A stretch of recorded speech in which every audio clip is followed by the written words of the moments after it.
So hello everyone. Welcome if you are new to the channel. Welcome back if you love me. I love you too. So much. Y'all don't even know. I just want to say thank you to everyone who sent birthday donations, birthday gifts. I got birthday gifts in the mail today. I got birthday gifts in the mail earlier this week. Like, y'all, for someone who does not have any actual like blood family and whose best friends are all over the dang world, like, y'all came through on another level. So thank you. Thank you. Not only, like, even this, Lorraine and Stephanie at Dreamer Apothecary. I ripped my moldavite off its old copper to make this piece. They gave me this huge 𝘗𝘗𝘗𝘗𝘗𝘗𝘗𝘓 heart and this hypersthene heart, which I'm in love with. And as soon as I saw them, I was like, I'm making a statement piece. That's exactly what I'm making. So I made it today. So not only did you guys give me such beautiful gift, like, you gave me inspiration and creativity today. Like, that's super awesome.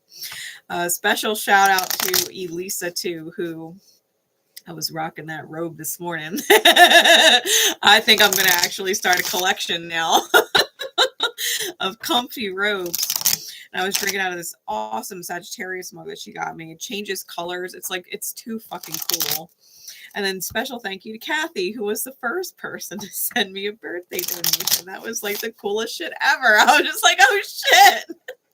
Like, thank you. So y'all absolutely made my day today. Today is in fact my birthday. It is December 1st. So I had my solar and my lunar return today. We just so happened to have had a 29-degree Cancer moon this morning. So I had both my solar and my lunar return. And I've had an amazing day. Like, y'all are fucking awesome. Hey Rita, thank you. So we are here and we're going to do December all signs. There will be timestamps in the comments and the description if I can remember after the whole live is wrapped up. I do recommend, if you know your birth chart, to listen to all of the signs as they pertain to the house that it rules in your chart, because chances are whatever is going on in them cards is going to be more specific to that house and deal with the different houses that house aspects in your chart via the different planets and things you've got going on in there.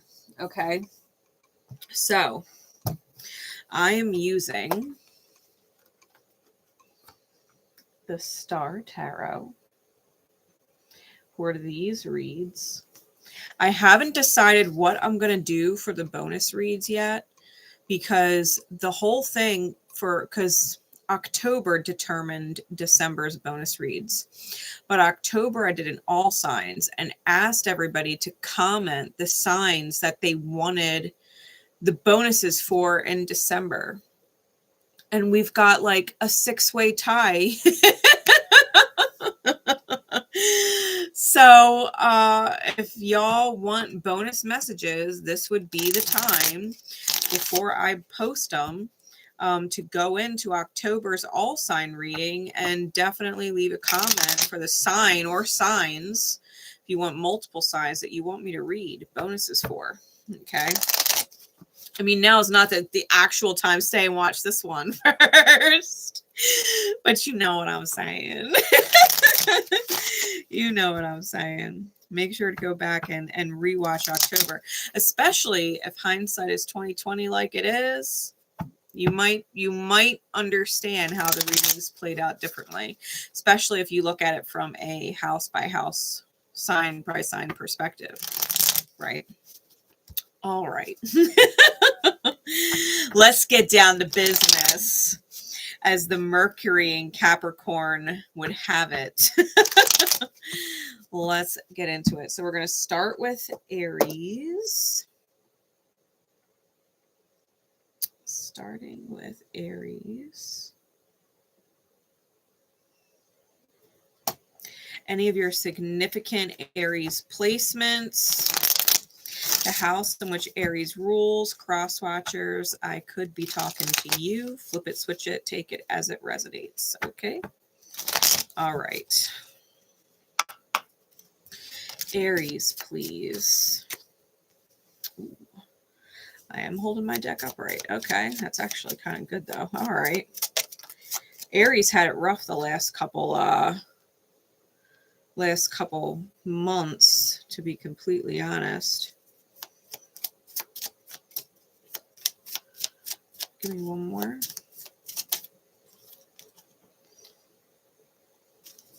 Clarities, please.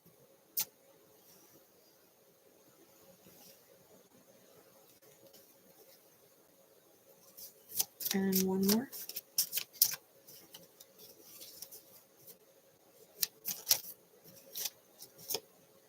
All right.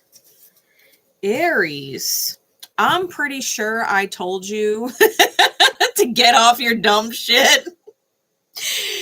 And the Diamond member and Pineapple Patron member one that I aired earlier this month, I aired the whole thing live and then it immediately went over to members only after. And I'm pretty sure I told you to get off your dumb shit. So if you got off your dumb shit, this is what it looks like. This is what it looks like. So Aries, top of the deck is the Four of Swords. The Queen of Wands definitely wanted to show herself as immediately under the Four of Swords on top of the deck. And then we got the King of Pentacles on bottom. The Queen of Pentacles is in this spread. So the Four of Swords with the Queen of Wands on top. And the King of Pentacles on the bottom. I think you might be taking a break from whatever, not a passion project. I think that's actually where you're kind of going, to be fair. I think you're taking a break from sexual or lusty energy with that Queen of Wands. I feel like you're channeling that energy in a different direction, right? That creative energy, that passion energy. I think instead of releasing it with a partner, I think you're releasing it into a passion project, right? I think you're redirecting that fiery energy into something very useful and or lucrative. And I think the motivation might be because there's a lack of funds, to be completely fair. So you might be more money minded right now, and less sexy time oriented because you're putting that energy elsewhere. And I think that's healing a lot of your own inner conflict right now as well, regarding soulmates and possibly the stress that you feel surrounding them. I think that you're taking this time to really love yourself and do what you need to do. I think you're buckling down on certain things because I'm being nosy. I'm looking through the bottom of the deck. I'm being nosy as hell. Yeah, I think you're seeing things from a higher perspective. I think you're putting things into priority.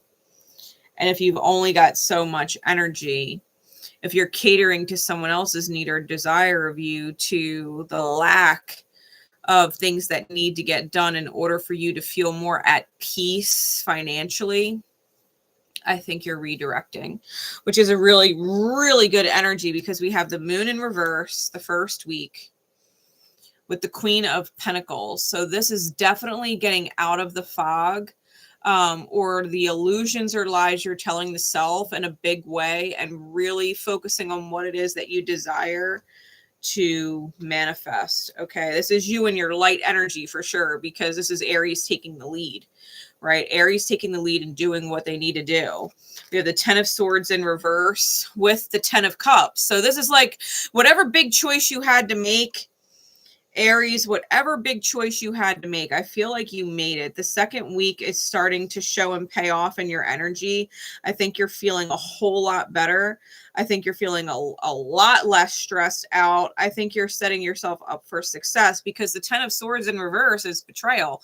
And it starts with betrayal of the self before it's betrayal from other people, right? The inner reflects in the outer. So I feel like come the second week, you are cutting out or out of whatever 10 of Swords energy you may have been in previously, and are really stepping up into that 10 of Cups fulfillment. This is what I want to do. This is what I want to focus on. This is what feels good, right? 10 of Cups is about what feels good. That's about what feels good.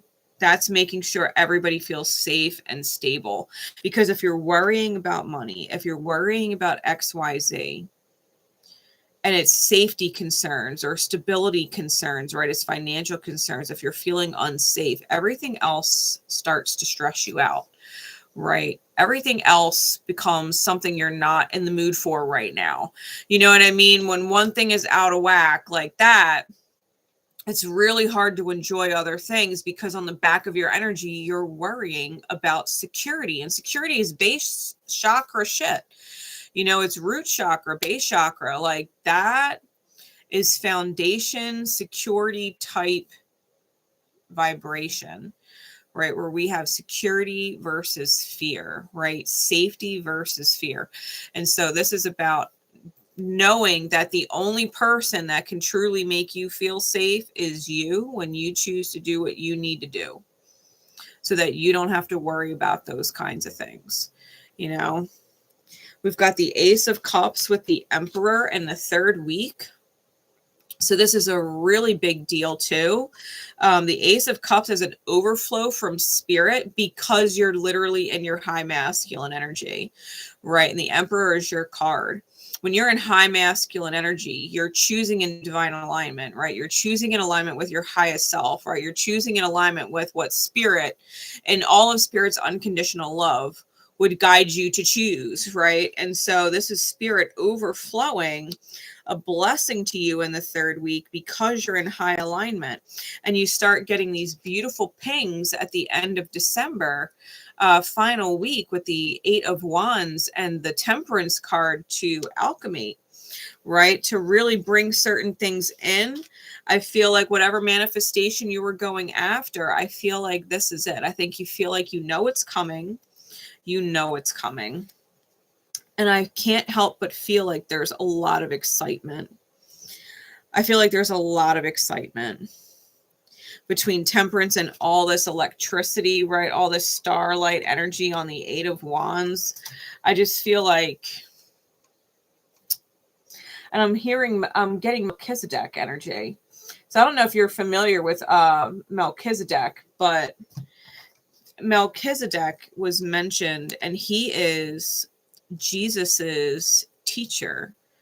When Jesus was away for the 40 days and 40 nights, whatever it was Melchizedek who was his ascended master in teaching Christ. So I just noticed it because of the 8-pointed star, and I feel like that's what prompted me to that. So I feel like you're learning higher lessons, right? I think you're learning higher lessons about the self, and I think you're in alignment with new coming in. I think you've reached a certain amount of mastery with the double tens being followed by the Ace and the Emperor. I think you're in alignment, especially because we have that King and Queen of Pentacles. That's a united masculine and feminine energy within the self, right? Where your own yin and yang are really in alignment. So Aries is looking really good for you for December, to be fair. And I really like this for you. If you, and it's all because you turned off the sexy time energy and rechanneled rechanneled that drive, right? Rechanneled that energy. So if you're draining it into someone else, and I don't actually feel like this message will be for you. I feel if you're abstaining and putting your energy into your creative pursuits, your passion projects, I feel like that's what's actually working all of this out for you. So good for you, Aries. I really liked giving that message for you. That's a big deal. All right. Especially because you guys have been getting fucking handed to it the last couple months. Let's see. We're going to move on to Taurus.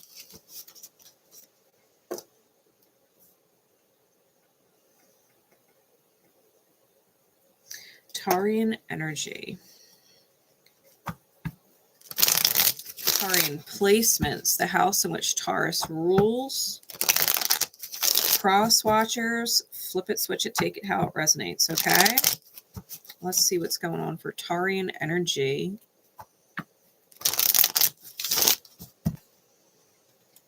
For December. What's going on?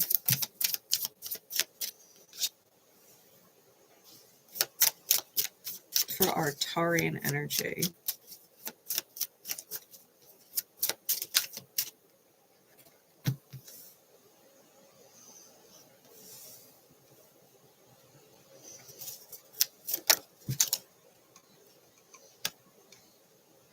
All right, clarities, please.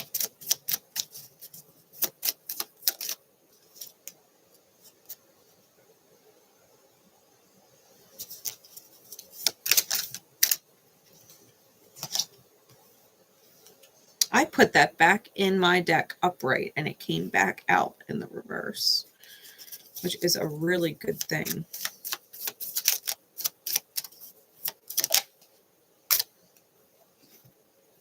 Nice. Okay. We have the Six of Pentacles on the bottom, White Buffalo synchronicities, and the Hierophant on top. Look at the power in these cards. We got animal totems here. We've got the bull and the bear and the white buffalo and the dove.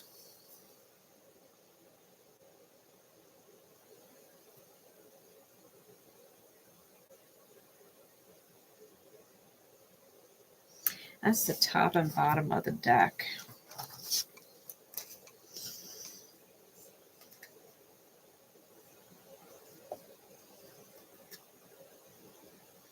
All right. So Taurus. With the Hierophant there on top.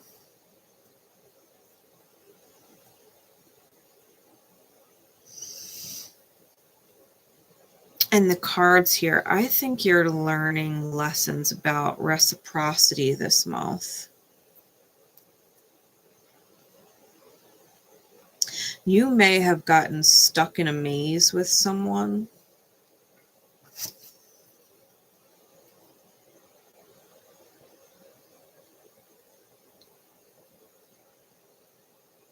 And I feel like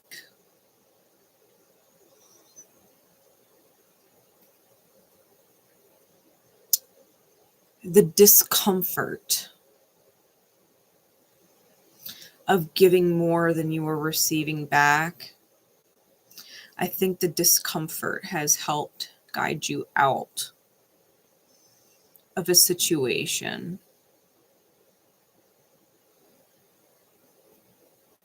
If you look close here, I hope the camera will pick it up because I never noticed it before.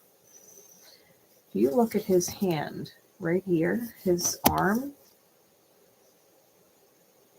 there's a snake tattooed, if not legit, wrapped around his hand. That's the healing, right? The venomous healing pointing the way out, right? The light out. The Hierophant is the 5-pointed star. It's when we start recognizing it's not just about the different elements that make us up. It's the star energy or the spirit energy as well.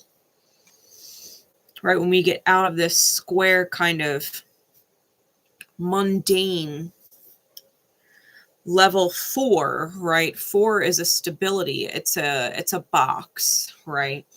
But when you bring in the element of spirit as well, the light, it's illuminating. Okay. It's illuminating. And if you think about it, like the 4 compass points, right? North, east, south, west. North is earth, east is air, south is fire, west is water. Spirit is above, right? It's not just about north, east, south, west. It's also about above. So when we think of spirit, it's not a direction that we look to on this earthly plane. It's beyond it, right? It's in the heavens. It's above. So I feel like you're learning how to look up, in a sense, whether that's literal or metaphorical. Like you might literally be looking up and having conversations with God, spirit, the universe, whatever you want to label it, and asking yourself why the discomfort, right? And I feel like you're being intuitively guided to understand why. And I think the reciprocity issue is what is being highlighted for you. I think you're very well aware of the fact that when it's not equal, that it doesn't feel good. And to be fair, when someone loves and cares about you the same way and considers you the same way that you love and care and consider them, the 50-50 reciprocity tends to be given, right? It's a given. The gratitude is there, right? Sometimes, yeah, people get busy with life, or they get distracted by life, and it comes back to us in other ways, which I think that if you do cut any losses this month, Spirit's going to return it to you in a different way, because love given is never lost, right? Spirit sees all that stuff. I think that you're letting go of receiving it from certain places or certain people, right? Or in specific ways. I think you're learning a lot of big lessons. So the first week of the month, right, as we get into the weeks, we have the Knight of Pentacles with the Judgment card on the first week. And I think that's that contemplation. I think you know something needs to be communicated, but I think that you're really thinking about how you want to have that conversation, because you're making a judgment call. And I feel like you want to make sure, cautious, right? Knight of Pentacles, that you want to make sure you word it the way it needs to be worded, right? I think you're taking time and care in figuring out how you want to address this communication that needs to be had. And I think double checking to make sure that you have that you're making the right call, right? That you're actually judging the situation accurately. So I feel like you're taking your time the first week, figuring out what it is that you want to address, right? And how you want to address it. I think in the second week, you do make that communication. We have the Knight of Cups with the Moon in reverse. And I think that's a major win. I think that's a lot of clarity. I think that's a lot of being honest with the self. I think that's a lot of loving communication, and that you're speaking from a place of consideration and a place of heart, but also a place of truth, right? Speaking from a place of clarity.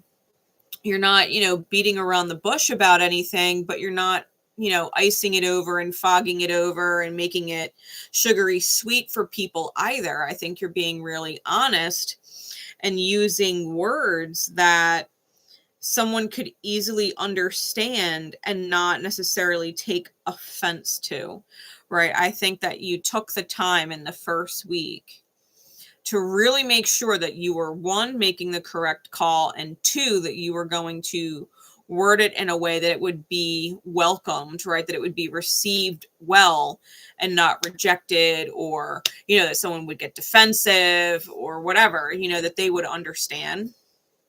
And I think that definitely pays off, because in the third week, we have the Emperor with the Two of Cups.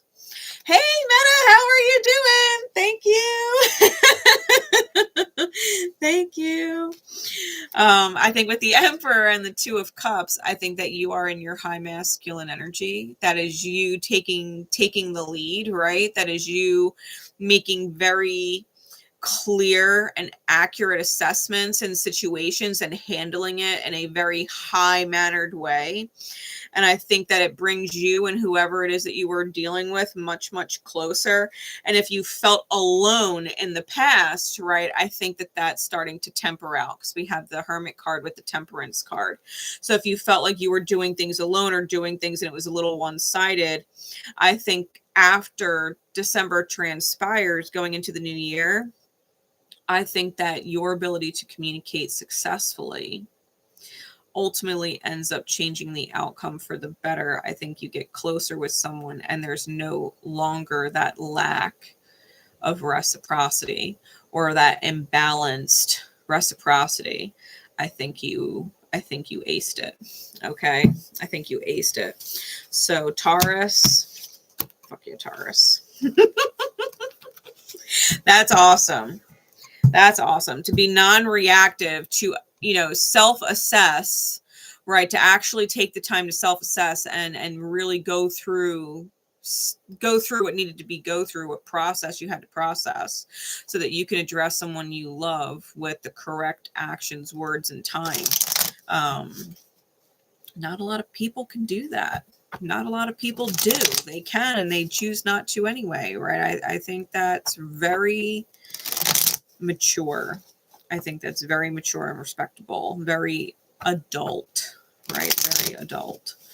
So thank you for being an adult in the world with a bunch of, you know, grown meat suit people who are just really children at heart healing. So thank you for being an adult. All right, Gemini.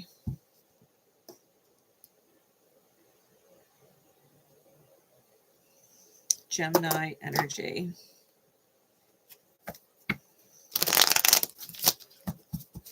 The house in which Gemini rules for you. Gemini placements.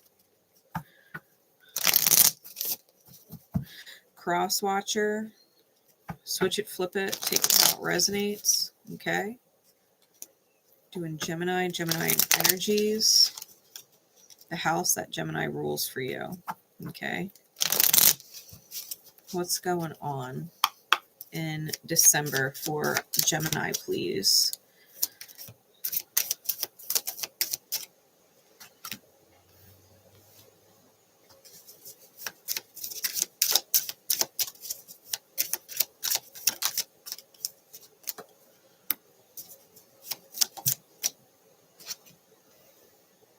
All right. Clarities.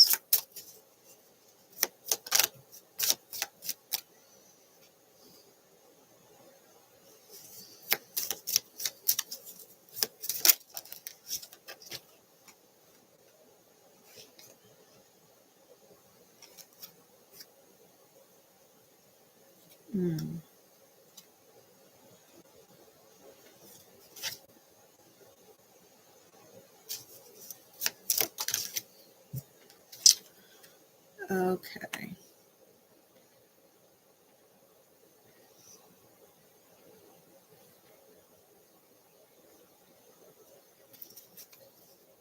Five of Pentacles is on the bottom. Six of Pentacles is on top for 11 Pentacles. Gemini, the Magician's under that. Chariot, 3 of Swords, Star, 3 of Cups, Judgment, 10 of Pentacles. All right. Gemini.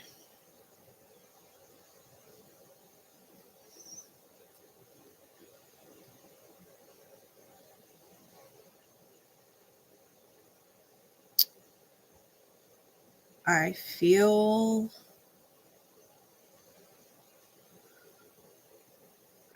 like you might be making the call to leave a painful situation behind. And I think you're going to find yourself taking reprieve somewhere else to take the weight off. It's not a permanent place. For some of you, it just may be, you know, leaving a certain situation and going to, you know, someone in your soul family to talk to about it, you know, or spend some time just away, you know, very in the moment type of energy, you know, kind of like maybe with the holidays, family's getting on your fucking nerves. And so you maybe leave, you know, maybe you leave instead of dealing with it because it's the holidays. You're like, you know what, I don't need to be here. And you go to a friend's house for a couple hours and, you know, your friend is there for you, understands, you blow off that energy, you feel better, you go home, you know what I mean? You're more clear by the time you leave your friends. For others of you, it is going to be a more very real life leaving. Okay, like you may actually leave a toxic partnership or somewhere that it's been very painful so that you can heal, right? You might be linking up with an outside third energy who understands the judgment call you made and is offering you a new living situation and helping you take on that burden for a temporary amount of time while you rest after dealing with the devil, so to speak, so that you can get inspired to kind of change your fate. You just can't go back into the nightmare. Okay? You just can't go back into the nightmare. The devil is a cunning motherfucker and will try and get you back in there. Right? So, Gem, that's the overall energy. Looking at the weekly breakdown, we have the 2 of Wands with the Hierophant. And this is where I think that you're really on pause thinking about the actual maze that you're in, the pain that you're in, or the self-sacrificing that you've been doing, that you've been choosing, right? To sacrifice your own peace or to sacrifice your own energy for the sake of other people's comfort, right? So that other people don't get upset or have a fucking egoic meltdown. Because, you know, God forbid you bring to their attention that they're not perfect and they have shit to work on. You know, like sometimes people don't want to fucking change. But if it's making you miserable, you know, and you've been sacrificing yourself to appease their psychological state, well, everything has to be a certain way so that they don't have a fucking conniption fit. I think when you decide to just, you know, I'm not responsible for your life, you know what I mean? And your psyche, like you choose what you choose, you behave how you behave, and people either like it or they don't. Gemini is in a place where they're like, I don't like it. Like you can be whoever you want to be. I don't like it though. I'm not going to force myself to stay in a situation with somebody that I don't actually enjoy being around, right? Whether that is a temporary situation, right? Like a temporary, you know, get together with family and you're out, or if it's a more permanent thing, right? That you're like, okay, this is who you are, and I just don't like it. I think I'm going to leave now, and that's it, right? And Gemini goes elsewhere. Which 10 of Swords, Ace of Pentacles in the reverse. Second week. I'm not going to lie, Gem, that doesn't feel good. I mean, someone might literally be feeling like you're betraying them. You might feel betrayed by somebody, right? If they only did better, right? If they only acted different. If they only chose different, right? If they only acted different, you wouldn't be letting go of whatever foundation this is, right? It's almost like you're asking yourself, why did they choose what they chose? Why did they have to act like that? Why did they have to talk to you like that? Right? Why did they have to play head games with you like that? Right? Why did you have to suffer? Right? That Hierophant lesson, like, why did you have to suffer?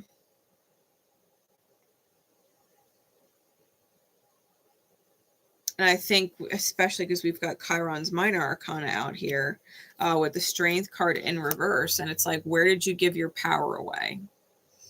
Right? Where did your ego get in the way? Where did you let what, the I want,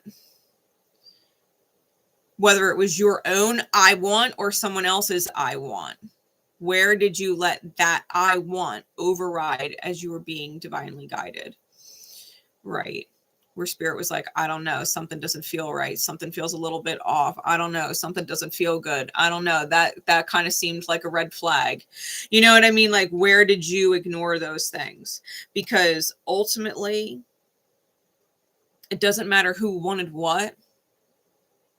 Chiron lessons pop up when we martyr the self for what someone wants, whether it's what someone else legit wants or that someone is yourself, right? Where what you want is more important than what spirit wants, right? Like if we were talking about, like in yesterday's message, right? The general message that ended up coming through, we were talking about, bringing choice into the matrix. And it's almost like, the one character, the Teamster, was the woman in the red dress. Like, you want the woman in the red dress, or you want to be the woman in the red dress, but spirit has a different idea, has a different highest good for you, right? And so I feel like you might have been in a situation where you or someone else, metaphorically speaking, was going after the I want, right? The distraction of I want, and not really being in touch with that intuitive heart space that said, you don't want to do this. If it was, a family get together type thing where you end up leaving because it's upsetting you, you probably had a ping that you didn't want to go to begin with. But people were expecting you, people wanted you to be there, and, you had to, and maybe you just wanted to be by yourself and enjoy a relaxing day.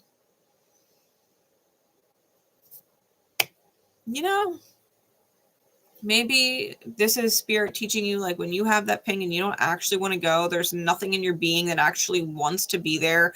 It doesn't even feel good to put your shoes on or do your hair or your makeup or get dressed to walk out the door. Like, it doesn't feel good. Like, every part of your being is like, why are you doing this? And then lo and behold, you get there and you wish you didn't go. Same thing with relationship dynamics. Maybe there were a fuck ton of red flags. Maybe people even warned you outright before you got involved. And now, 2-3 years later, you're kicking yourself because it's like, how did it end up this way? Well, you chose a situation you were getting red flags over. Maybe it would have been better to, heal in whatever situation you were in prior, or make progress in whatever situation you were in prior, right? Shift, change, grow, and evolve in whatever situation you were in before, or choose a different path entirely that just felt better, right? We get the 7 of Cups with the 6 of Cups reversed in the last week. And so you might be really confused as to why a sacred soulmate that you feel you've known for a really long time or have literally been involved with for a really long time is walking away. Right. I think that you're losing a certain soulmate and you might be confused as to why. And because the dove is on the card, it's divine. Like you're not supposed to be there with them, whoever them is. Right? Whoever it is, you're not supposed to be there with them. You have a higher calling somewhere else, a higher path somewhere else. And if you were to stay with whoever that soulmate is, right, romantic or otherwise, if you were to stay with those soulmates, you wouldn't actually hit your highest good path. You wouldn't actually live your best life. And so Spirit is removing it for a reason, right? You're starting to let go of it for a reason. Okay. Gemini. And it could be a friendship too. Like really take it as it resonates, guys. Especially the house that Gemini rules for you. Okay. Like for me, I'm a Gemini 12th house. So for me, that's like a hidden psychological enemy. You know what I mean? That I'm letting go of because it just doesn't feel good to deal with it anymore. You know what I mean? Or someone who's coming at me in dream state because 12th house. So take it and how it pertains to the house which Gemini rules for you. Okay. Understand what placements you have there and how it affects the rest of your chart. Okay. You might be letting certain things go that are not in alignment with you, and it's a good thing, right? Might be uncomfortable, might be different, but I think ultimately it's going to feel better once you choose the unknown.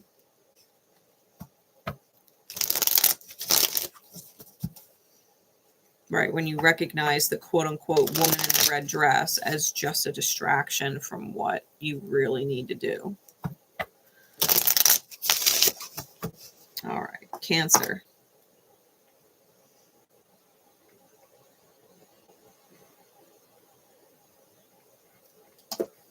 Cancer. Cancerian energy, Cancer placements. The house that Cancer rules for you. Cross watchers, switch it, flip it, take it how it resonates. All right.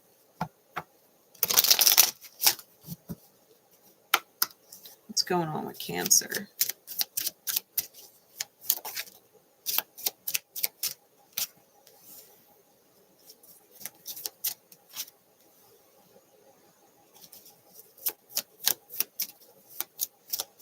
What's going on with Cancer?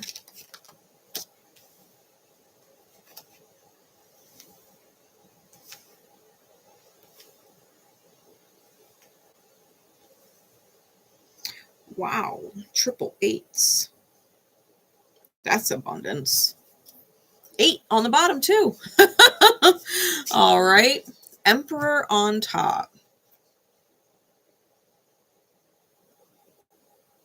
The 8 of Swords on bottom has the King of Wands and the Sun under it.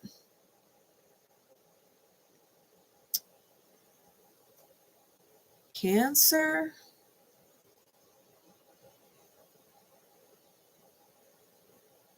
You might have mastered a certain vision and it's actually coming to light, like it's coming into form.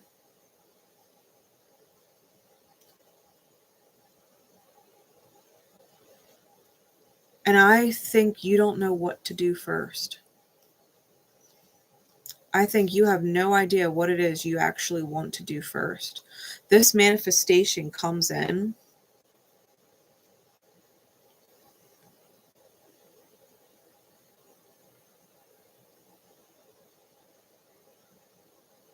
I feel like the truth hit the target, like the heart. I think that something hit. Something's manifesting. Something hit. You mastered some kind of soul energy, King of Wands, vision energy. I think you're getting it. Emperor on top. I think you're getting it.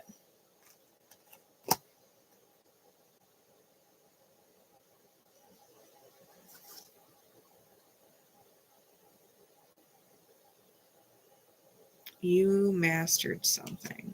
You're in your high masculine energy.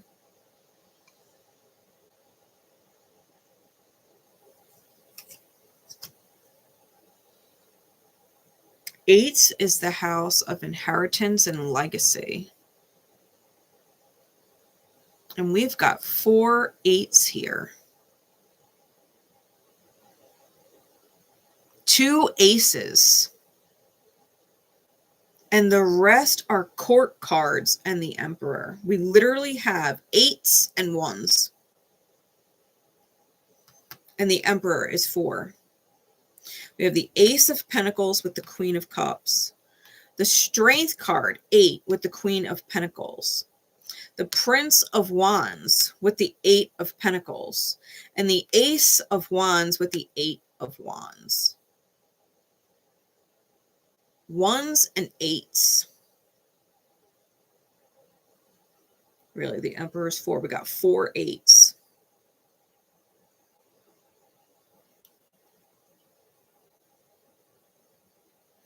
Ace of Pentacles, Queen of Cups.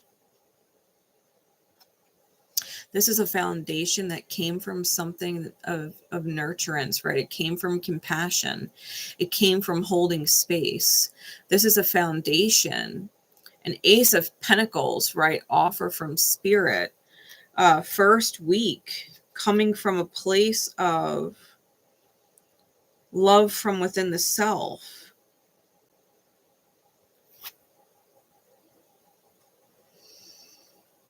Is that an ibis? Is that the way that bird is called? It's like a red ibis, IBIS. I was just super drawn to the bird down there. You might want to look up that synchronicity.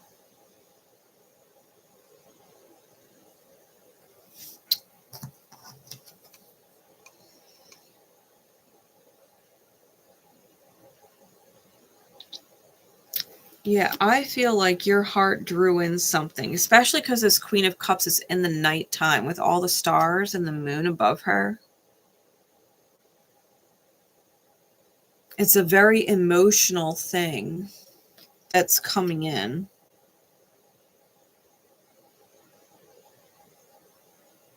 Or an emotional, like feelings-filled reason why something's manifesting.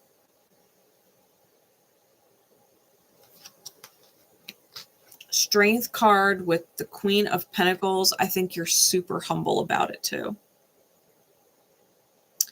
I think you're super humble. I think that with the Strength card being Leo's energy, I think you're really grateful. I think you're really grateful. I think the abundance is just starting. Right, if the Queen of Cups right here has that full moon in the cup, the moon here is just starting. It's just starting. This overflow.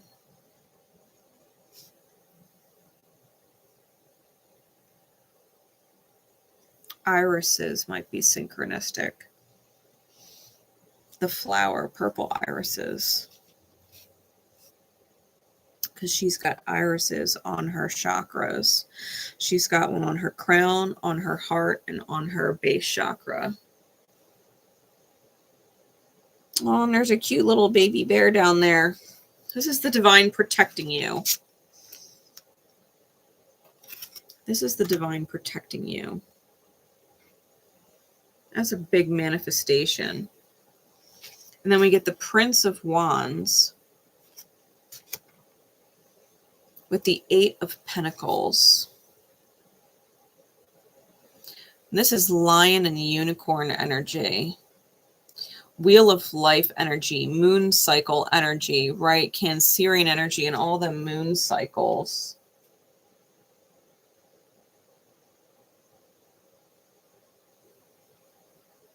That sun in the background, right?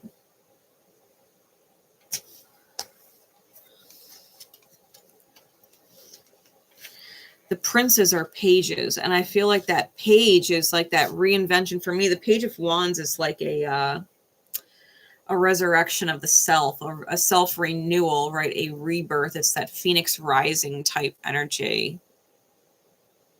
I feel like you're super invigorated. I feel like you're inspired to put in the work, right? The Eight of Pentacles is about putting in the effort.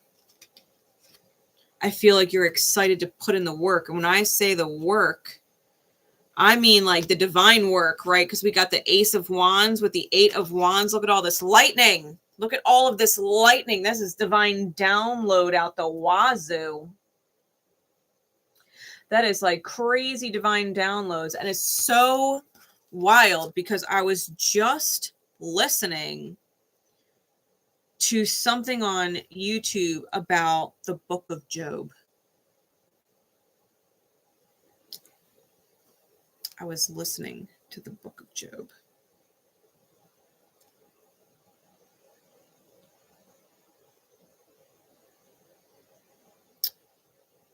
It was a very specific, I think it was it that one?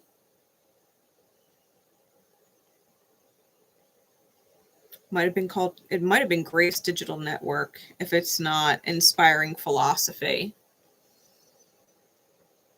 The Book of Job Explained. If you type in Explaining the Book of Job, I'm pretty sure it's the first one that pops up.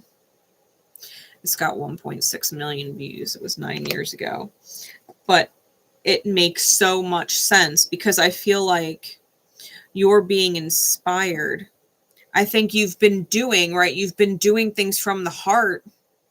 And it's not about the works, right? The whole thing about the Book of Job was that he was doing it as like his good deeds were earning his way into heaven, where it's not, it doesn't work like that. Like God's not a vending machine. You don't put in a good token and expect, right? Expect things from God, right? Because you did this, God should be doing that. Like that's why the Book of Job, that's why Job suffered so much. He wasn't actually in alignment with God's will. He was doing what he thought, you know, God wanted him to do, good works, right? But he wasn't necessarily doing as he was guided from the heart. He was doing it because he expected to have a return for what he was doing, right? It wasn't a matter of love, right? It wasn't a matter of, you know, faith in God that drove, you know, what he was doing so much as, you know, he wanted things and thought, well, if he did what, you know, they say God wants you to do, then he should be blessed for doing it. And it doesn't work like that. I think you've been doing things from the heart. And I think that it starts to really come through in a big way.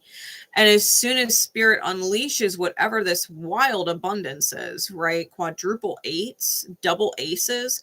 I think whatever it is that comes through, I think you're just further inspired, right? All the lightning, I think you're just further inspired to do whatever Spirit guides you to do. It's almost like Spirit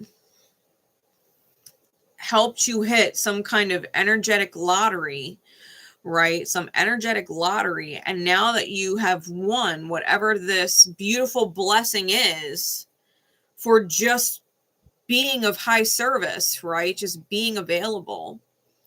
I think that Spirit gives you more opportunity to do just that. And I think you're fucking excited because all that lightning, that's fucking exciting. That's exciting. And again, Melchizedek energy, right? That Eight of Wands.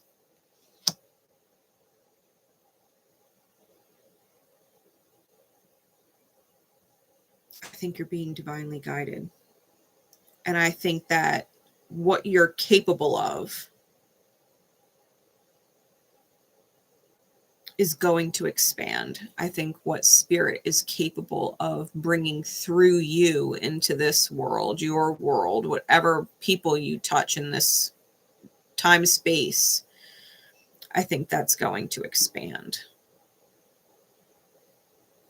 I think that's going to expand. So Cancer, that's big. Like I said, I don't think you know where to start. I think that the one thing is that you really do not know what to do once it comes in. And it's almost like having to, like, beginner's mind, regroup and visualize, right? Allow spirit to show you visions, right? Feel good Four of Wands visions, and know that that's the work, right? To do as you're guided. And Six of Pentacles, give, and it's going to help other people get out of the labyrinth, right? So to speak, the pain cycles.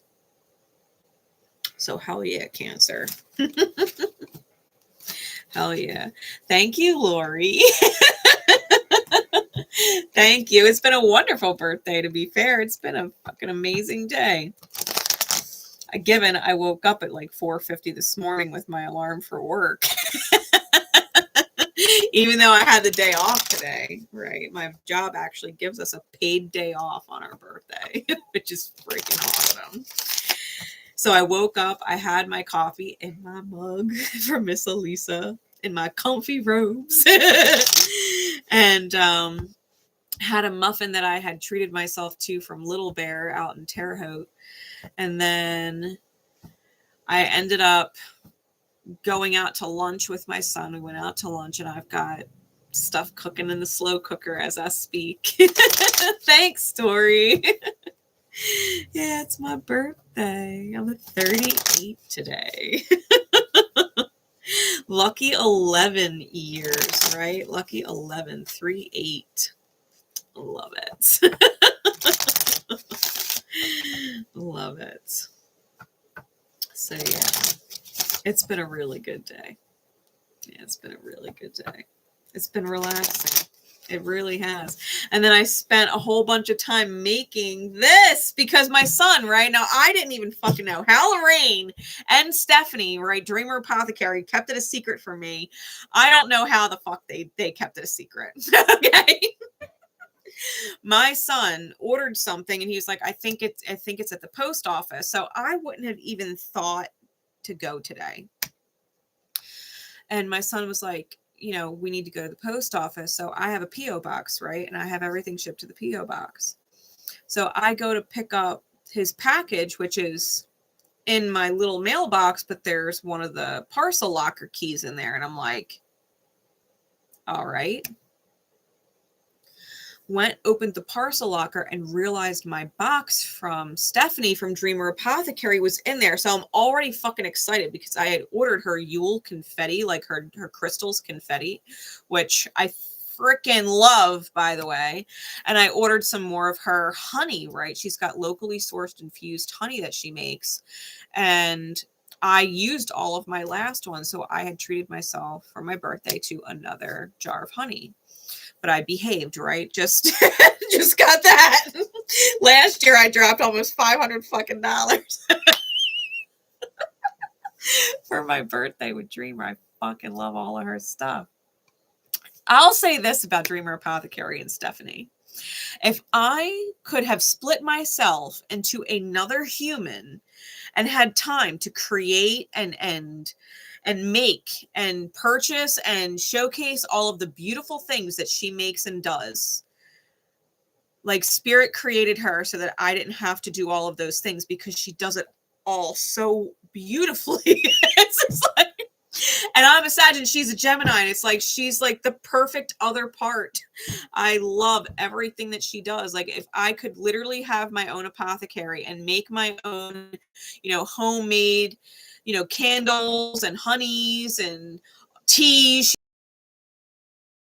these beautiful crystals. She goes to gem shows. Like, glad that she exists because I couldn't possibly do what I do in my life and do all that she does. So it's like, thank you, Spirit, for making Stephanie. So anyway, I end up opening the box thinking it's just my Yule confetti and my honey. And there's a Merry Christmas card in there from Miss Lorraine and all of this extra stuff that I didn't buy. That's just all of my favorite shit. Like they fucking knew. Like I got moldavite incense, which smell fucking phenomenal. They gave me this beautiful new crystal. and this hypersthene crystal that was in there. So of course I turned that into a pendant like immediately. They gifted me inspiration and creativity as well. There was so much more in there. I got cool candles. Like there was so much. I got an extra honey, which I'm fucking excited about. I got the vanilla infused one. I got the cinnamon infused one. Like I opened that. I started fucking crying. Like I was not expecting that surprise at all. And the fact that I got it on my birthday, I lost my shit. Like eternally grateful, just lost my shit. Like, oh wow. So I've had an amazing birthday. Like y'all outdid yourselves. Y'all outdid yourselves. I love y'all so much. I love y'all so much. Yeah, Dreamer Apothecary. If y'all have not caught her on Facebook yet, she has an Etsy shop as well. It's all Dreamer Apothecary. She's got a website, dreamerapothecary.com. Like, definitely, I believe it's dreamerapothecary.com. I always catch her on Facebook and her Etsy. I love her live shows. That's where I end up buying most of my stuff off her live shows. But yeah, you guys should definitely check her out. Like I said, I can't possibly create and do everything. So I'm glad she exists because she does everything I don't have time to. And she does it exceptionally well. Like, I love all of her stuff. I love it. I got a little extra Yule spray. I got a cool, like, amber oil. Oh, my God. Like, she gave me so much stuff. I was beside myself. Everything else I opened, I was like, oh, my God. I was like, if there was a fly on the wall to watch me, I think the fly's heart would have warmed up a little bit. Like, wow. I was just extremely grateful. It was a really beautiful surprise. Y'all, I don't know how y'all kept that a secret. As intuitive as I am, y'all kept that a secret. It's amazing. So, yeah, thank you to everybody who was a part of my birthday, everybody who wished me a happy birthday, whether they were texting me or messaging me or leaving things on my Facebook or PayPaling me. I got PayPal birthday gifts. Like, y'all are just, I don't know how to actually thank you enough. Like, the gratitude is real. All right. I'll timestamp my gratitude rant. Oh my God. And we're going to get into Leo. So, Leo energy. Yeah. Gratitude, man. It's the best fucking feeling. It is truly the best fucking feeling to feel is gratitude. Speaking of gratitude, Leo. Gratitude is the light of your sign's forte. So, Spirit, please. I know it's my birthday, but enough about me. we gotta get into Leo. So, Leo, what is going on for you and your energy? The house that Leo rules for you for December. Cross watchers, switch it, flip it, take it how it resonates. All right. What is going on with Leo?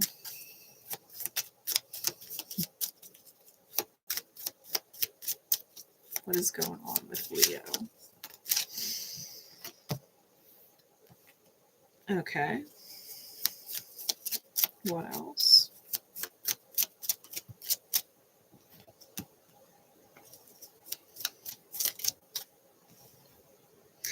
All right. Clarities, please.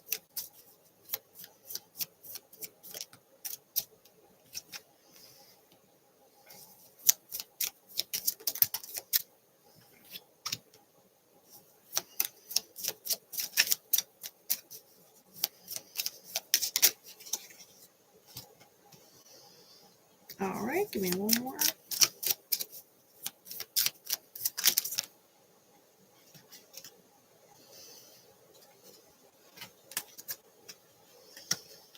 Or as many as you want, Spirit, you know.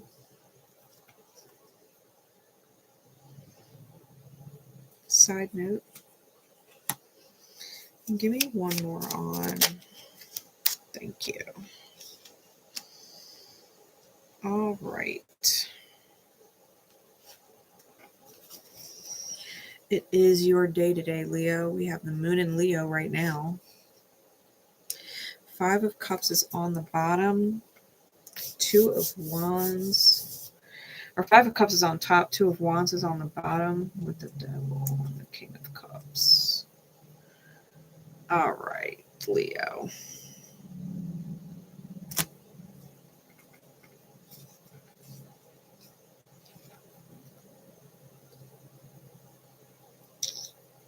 I feel like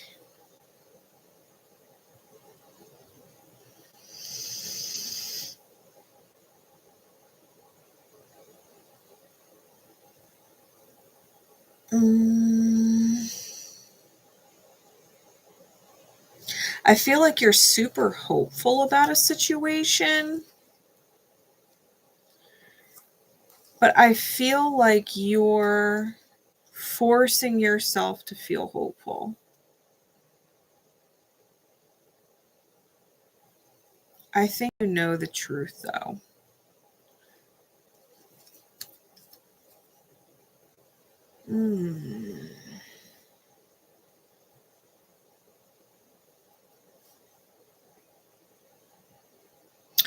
It's like there's a difference, and I've talked about this, between the words hope and the word faith. Hope is a beautiful name, but it's a bullshit word. Okay. You either have faith that something is going to work out well. You have faith that it will, even if it's difficult, even if there's hiccups along the way. You have faith that it's going to work out, and it will, because you have faith that it will. If you're hoping, right, fingers crossed, you're hoping it works out. You're hoping it's okay. You're trying to be optimistic, right? Forcing optimism. Fingers crossed, hoping. The difference between hope and faith is that hope implies there is a chance that it could fail. Faith knows that it won't. That's the difference between hope and faith. When we fingers crossed hope, it's because we know there's a chance it could fail.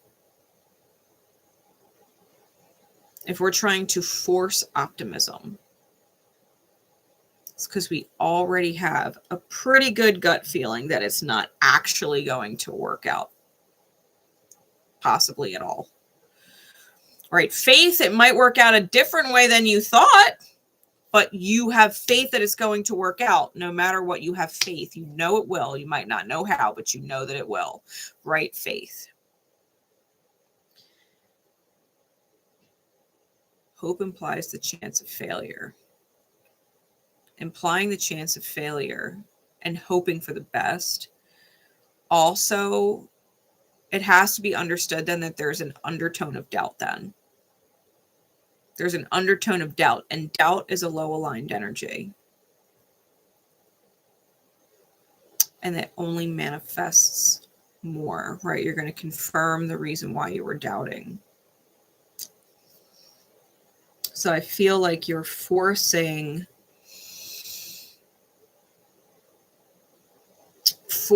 optimism and fingers crossed hoping.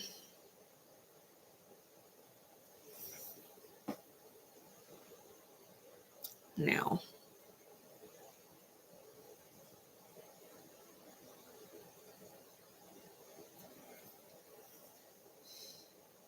I'm going to get to the side note in a minute. The first week, we've got the Wheel of Fortune with the 2 of Swords. I think you're finding yourself in the first week of December between a rock and a hard place. But you know something's got to change. And I think instead of letting the divine make the change for you, instead of letting the divine allow the choice to be easy, right? Because if it's not a fuck yeah, then it's a fuck no, not now, not today, right? the choice has to be easy, right? Fuck yeah, choices are easy. Do you want to go to Chinese? No. Do you want to go to this? No. Do you want to go to this? Fuck yeah, let's go to that. That's a great idea. You know what I mean? Like, it's easy to make that choice. It's a fuck yeah choice. I think that you're in the middle of something that's uncomfortable for you. And instead of being patient or connecting with source, right? Connecting with your higher self, connecting with God, source, creator, right? Instead of connecting with your higher energy, your high aligned energy, I think you're trying to force a certain direction. I think you're trying to force the wheel a certain way that you hope is going to turn out well.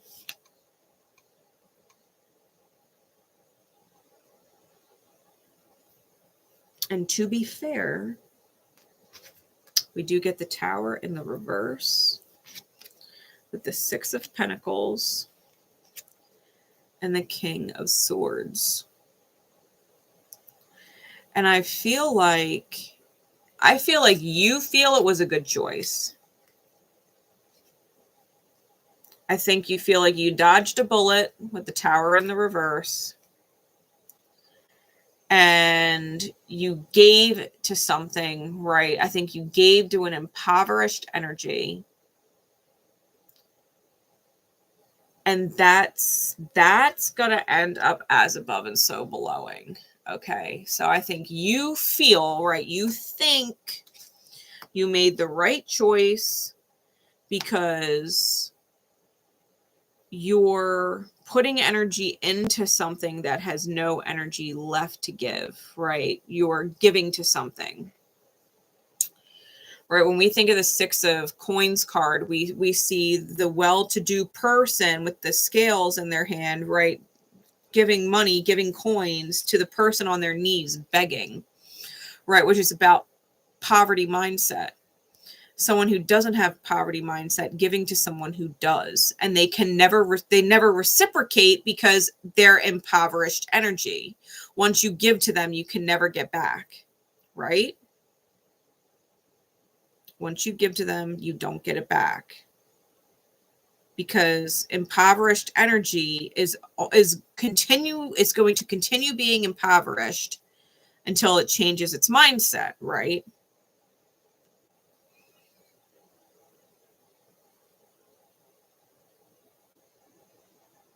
And I feel like you helped somebody. That's essentially what it comes down to. I think you chose to help someone. Because that's what that is, right? Energy exchange. It's not always money that we're giving. It's an energetic currency. I think you gave your energy to something. You helped. And you think that that's good. And they're really grateful. Okay. We got the Princess of Cups with the Two of Cups. I think they're really, really grateful that you were able to be there for them and help them in some which way. They are probably giving you all kinds of accolades, right? You're the best, and Leo loves to hear that, right? You're the best. Thank you so much. You know what I mean? Lots of love your way for what you did. The end of the month is where it gets sketch. Because we do have the Empress card, which is great. Okay. And she's a very pregnant Empress. Very pregnant Empress. Okay.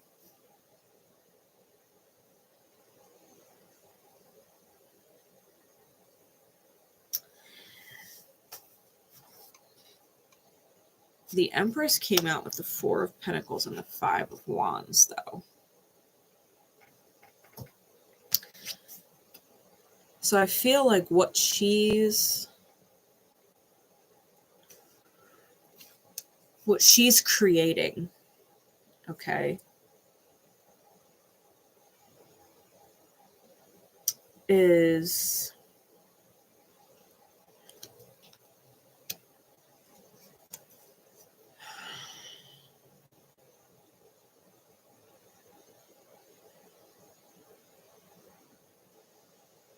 I think she's trying to create a reflection of her own beautiful energy, right? That the person who gives can also be given back to, right? She's trying to create that reflection of the swan that's here with her, right?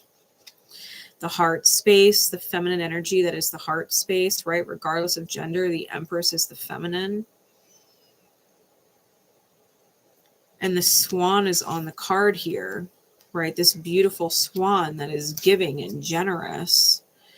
You're looking to see that reflection in the mirror. But what you got was inner conflict. What you got was not your reflection, right? You gave and they couldn't give it back, right? They gave you lots of gratitude. They gave you lots of appreciation. Thank you so much, Leo. Thank you so much for being there for me while I'm in my impoverished energy. But outside of the thank you, right? Outside of the gratitude, they can't give you anything back. And they just keep going about their life needing.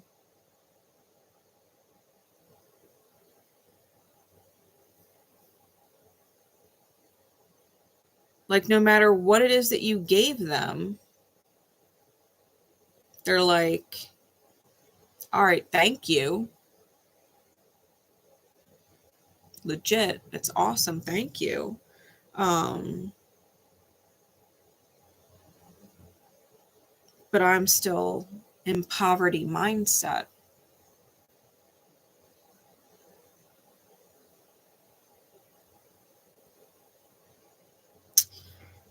And then we get the side note. We've got the Fool with the Prince of Wands and the Strength card. That's your card, your major arcana. We've definitely got your energy on the Prince of Wands. All right, we've got the lion on the card there.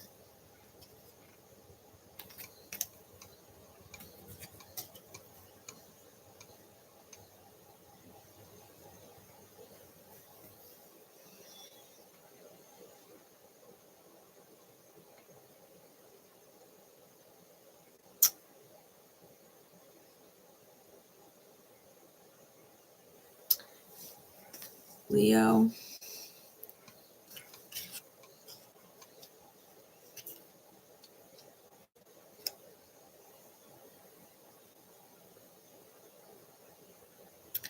I think what you really need to actually work on, and this might be the big lesson, right?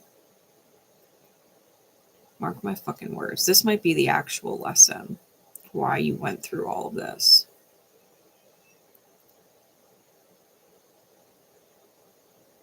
Be grateful that you were available and capable of giving at all. That a part of you was called to give. That it was the conclusion you came to, and there's no mistakes. That the divine would draw you to that conclusion, and that you were available in that time space to give the way you did to an impoverished energy. Now, you might not be able to do it again. You might not be willing to do it again after this last time, right? The way you felt, you might not be guided to do it a second time or a third time. But the universe needed you there. God, source, spirit needed you there to give to that soul in that moment. Can you be grateful?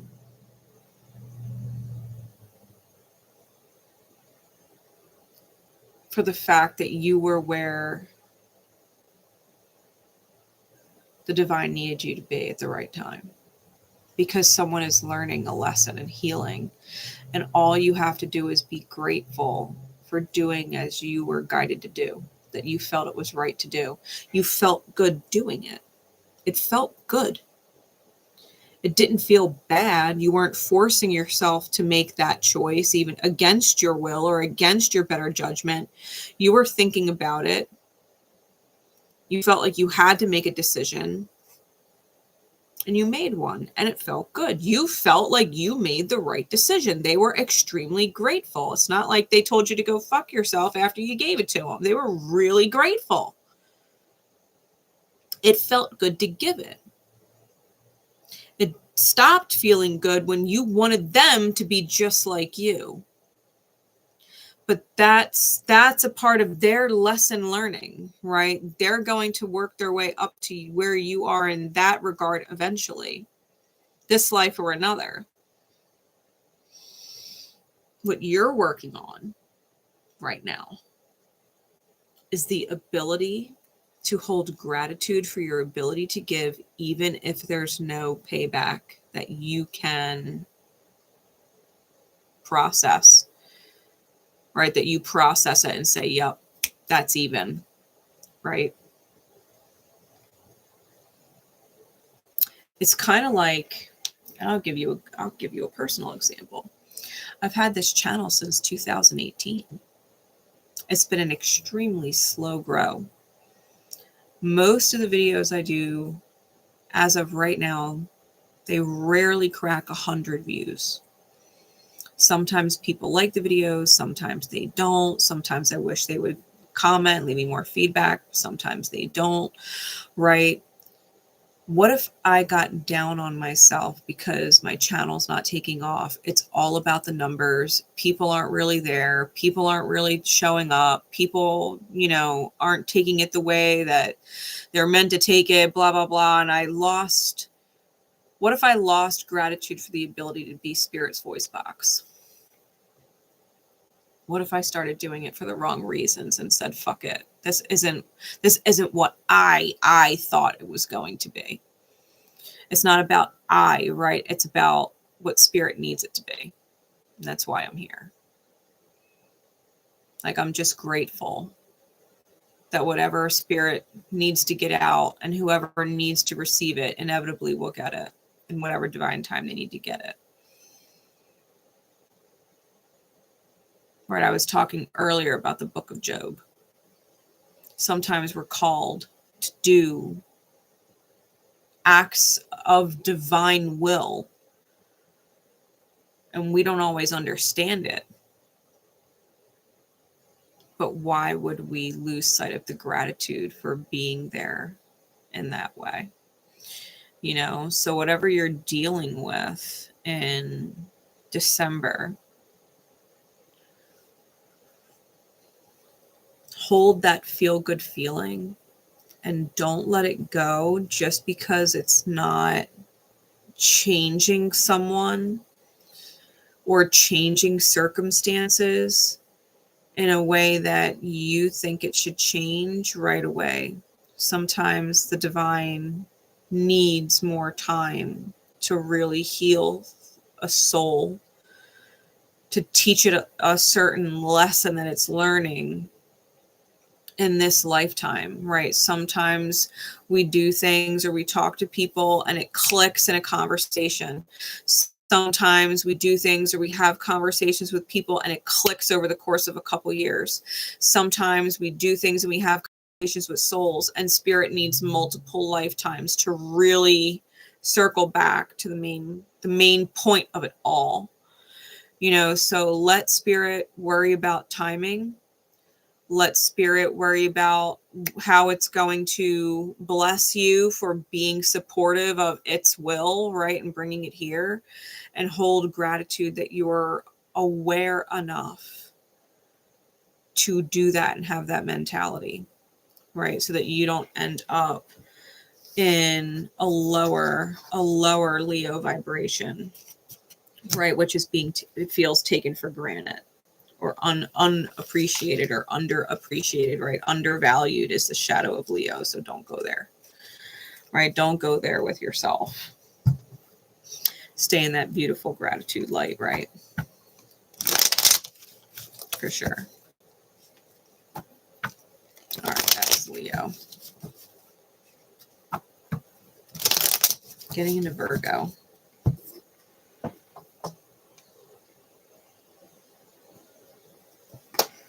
Getting into Virgo.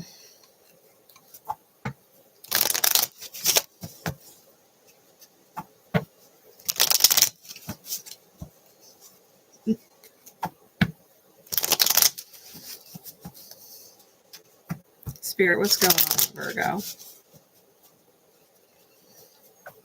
Virgo energies, Virgo placements, the house that Virgo rules for you. What is going on with Virgo energy, cross watchers? Switch it, flip it, take it as it resonates. All right.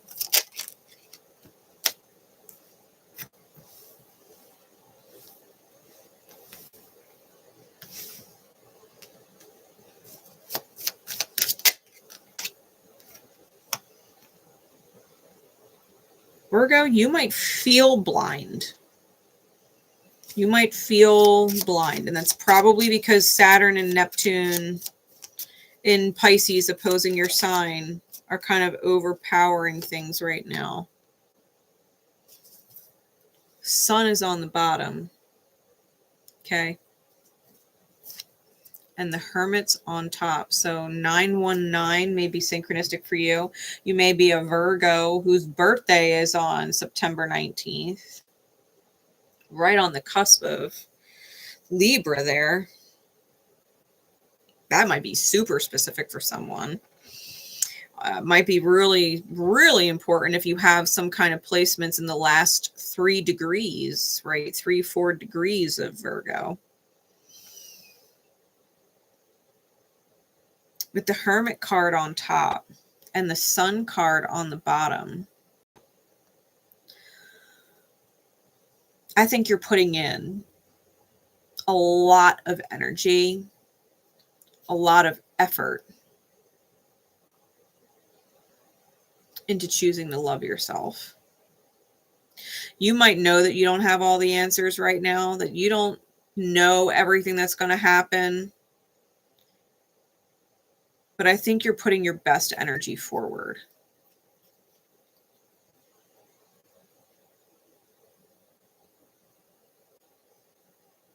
I think you're putting your best energy forward. I would mind you not to buy into pings of wanting to feel wounded or wanting to feel not good enough. That might pop up in December. You might be confused as to why certain things aren't the way you had hoped for in December. Like why life didn't turn out differently.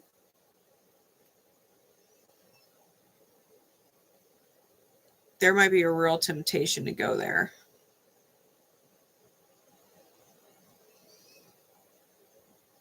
But I think if you're feeling confused like that, or you're inside that mental space, if you go back to the truth and remember that all of those things were beautiful lessons, karmic lessons to help you get really solid and stable in your ability to choose self-love, and that was their purpose, right? To remind yourself that certain things worked out the way that it did because it was serving a purpose, and it wasn't to give you what your ego thought you wanted, but it was to help your soul heal.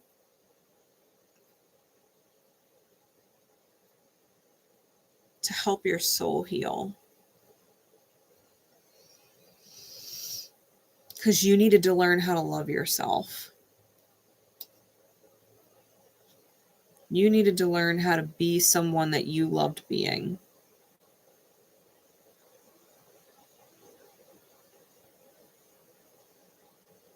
You might still be learning it, okay?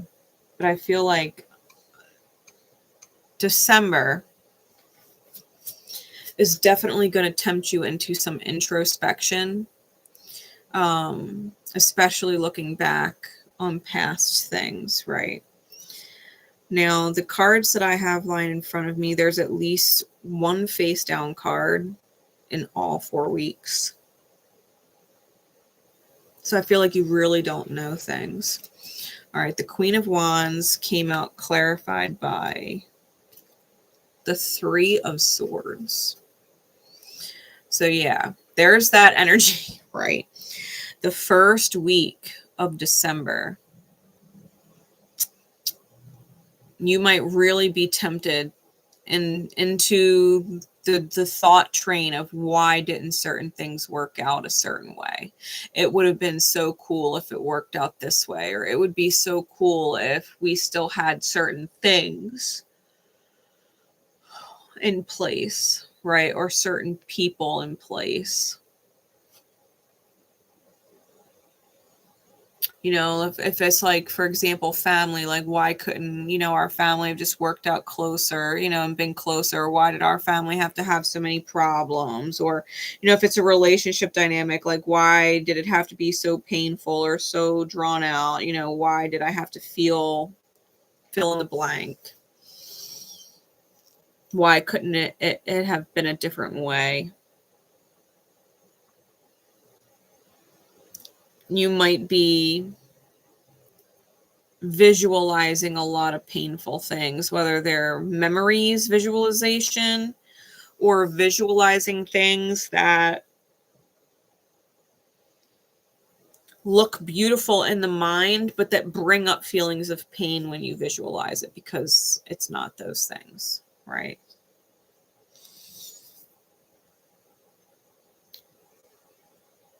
My advice the first week would definitely be visualize something the fuck else then. That feels good to visualize. Because if you're visualizing things and the feeling that it's prompting is not good, then you're going to manifest from that feeling, right? The second week of the month, we have a face down card came out with the Ace of Pentacles, the Moon. The Moon with the Ace of Pentacles. That's what I was just talking about. That, you know, we're feeling, right? The Moon, we're feeling from a place of delusion, right? We're feeling from a place of illusion. We're feeling from a place of fog and loss. And that starts to build a new foundation. Okay. That starts to build the new foundation.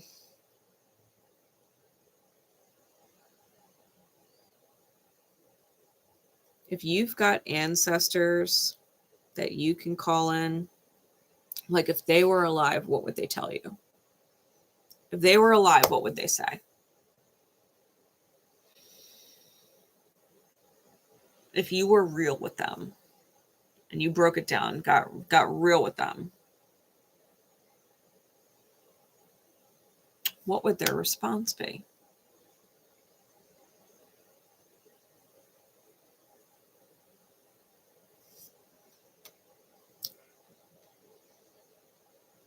Get in touch with your ancestors, because I've got Raven energy on these cards.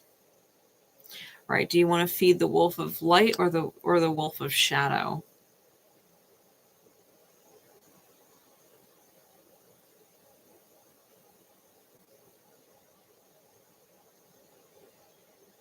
That's the second week. Third week, we have another card.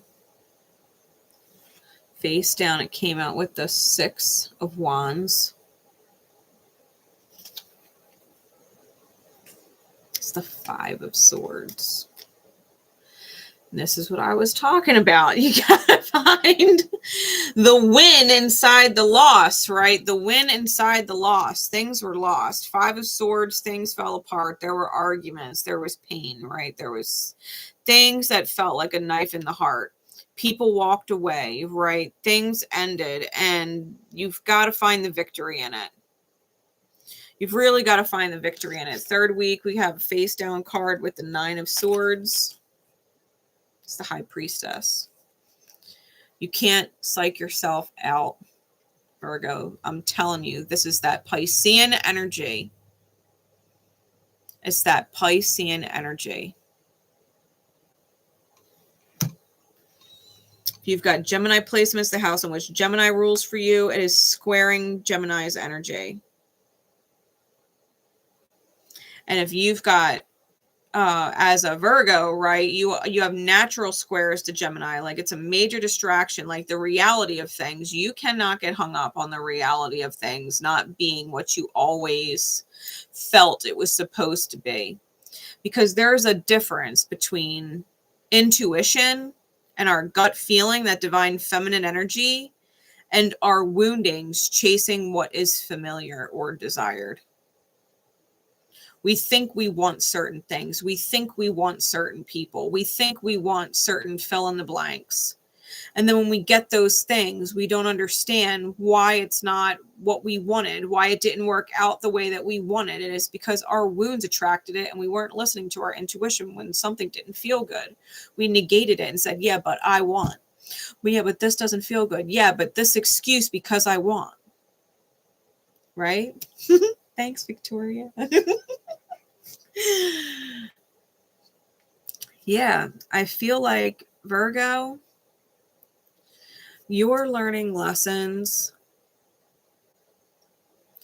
discerning what is intuition and what is familiar wounds and what your familiar wounds want. Because if you've got to make excuses for it, if you've got to, ignore a red flag, if you've got to ignore something that doesn't feel good because you're so focused on getting whatever it is or whoever it is that you want, I think that you're learning, it's not my intuition tells me they're my person. No, your wounding tells you if they're your person. Your intuition is telling you that hurts. You might not want to keep going down that road, and we negate it, right? Because our familiar wounding is what we want to repeat, right? That karmic cycle is what we want to repeat. It's what we want to, that's the pain that we're familiar with. And we're, locked in on that pattern. And I think that you really have to take control over that part of you that wants to make excuses or ignore the fact that your intuition's like, this does not feel good, right? You're learning the difference. So Virgo, I feel like that's where you're at for December. Do not be overcritical of yourself or critical of other people. Really learn to accept that this has been the lesson. And has probably been the lesson for a very long time, right? And you're just now starting to have it click in, right? You're just now starting to have it click in. So go easy on yourself, Virgo. I know my Virgo IC line. I know the perfectionism is real. Organize your soul, okay? Organize your soul. Recognize what is familiar wounding and start putting that in a box to the side. And then whatever is in your intuition box, take it out to play, okay? Go make something beautiful with your intuition. Put that familiar shit away. All right, Libra.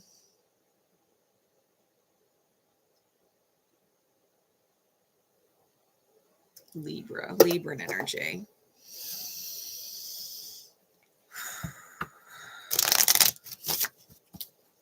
Spirit, please. What is going on with Libra? Libra placements. That house that Libra rules for you. Okay. Cross watchers. Switch it, flip it, take it how it resonates. What is going on for December for our beautiful Libran energy? What is going on? Ooh. Let me not jinx it.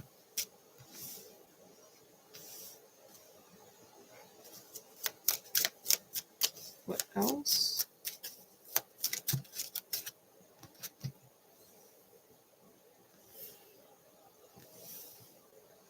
All right, give me two more.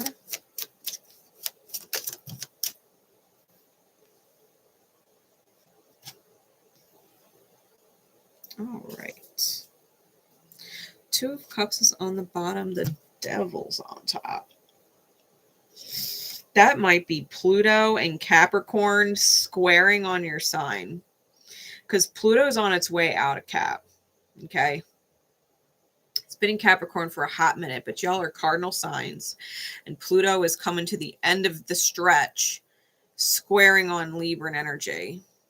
So 2024 might be a little fucking wild. You might have some wild challenges, right? In order to empower yourself through, that you will have to override, making really deep deep spiritual choices, right? That your spirit would guide you in a certain way. You might have a lot of deep choices to make.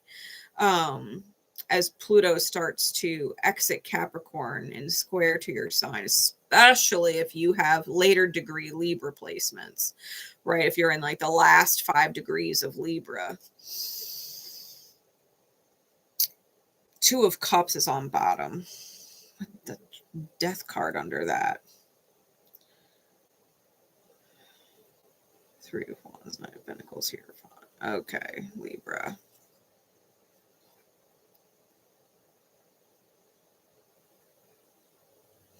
When it comes to partnerships, some partnerships are going to absolutely transform your journey and put you in a whole new direction. And it's not going to come without its challenges, but it's going to be rewarding. Especially if you're taking that love cup and giving it to yourself moving forward.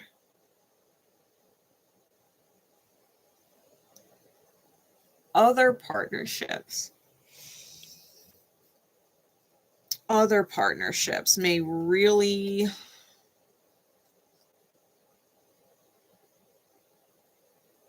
be underwhelming. They might be really underwhelming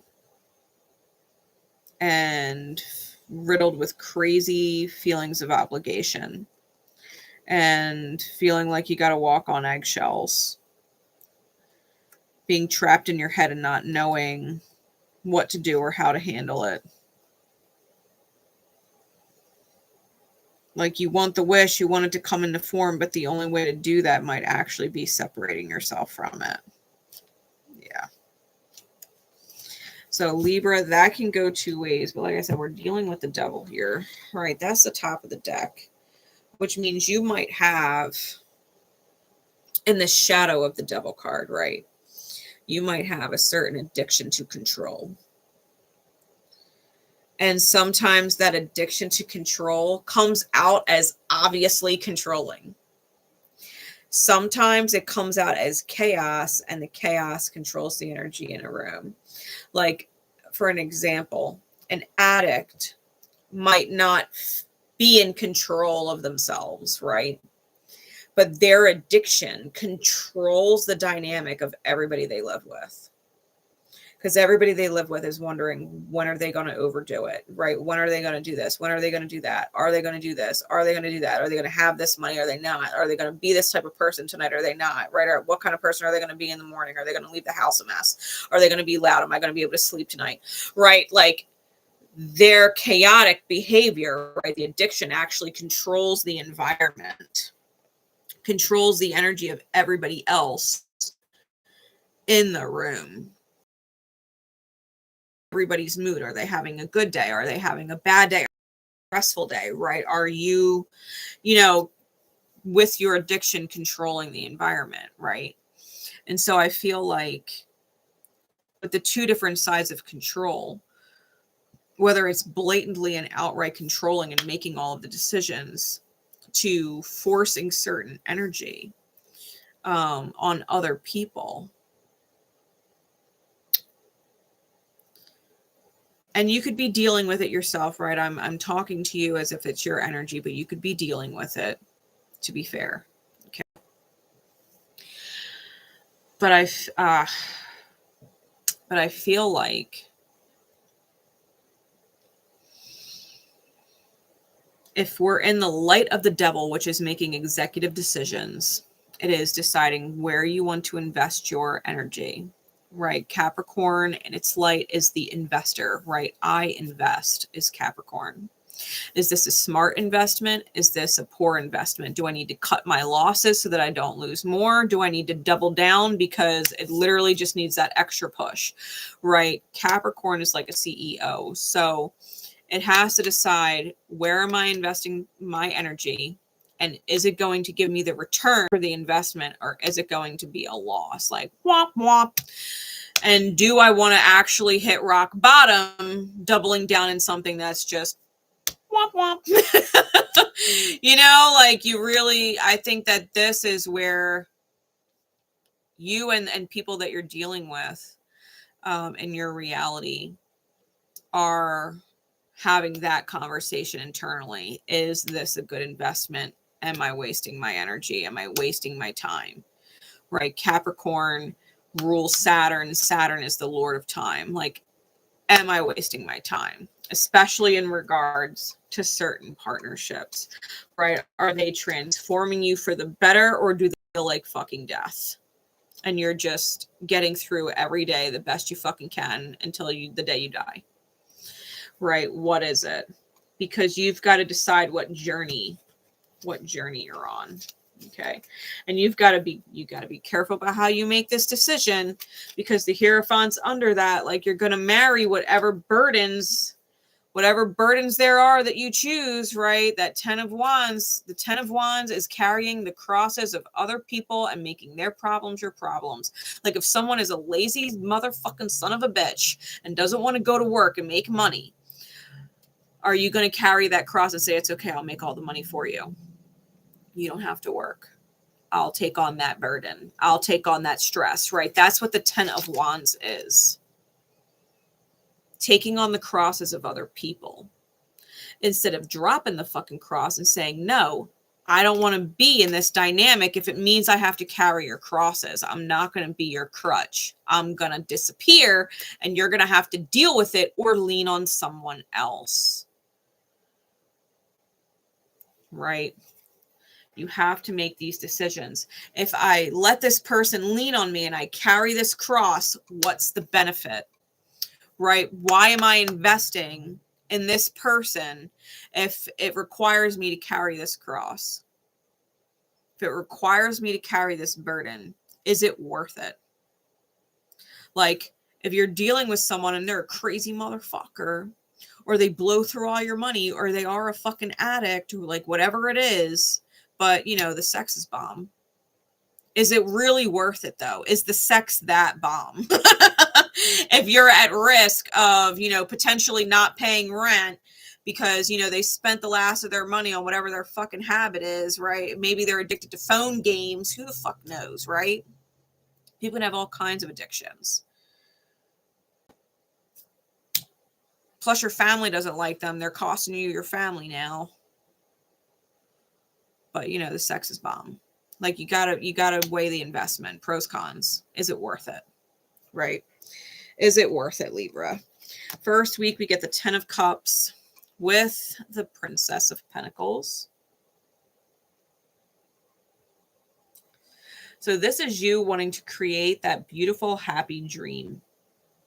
The Princess of Pentacles creates and or seizes opportunity.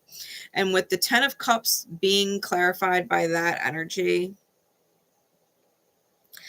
I feel like you're trying to create it.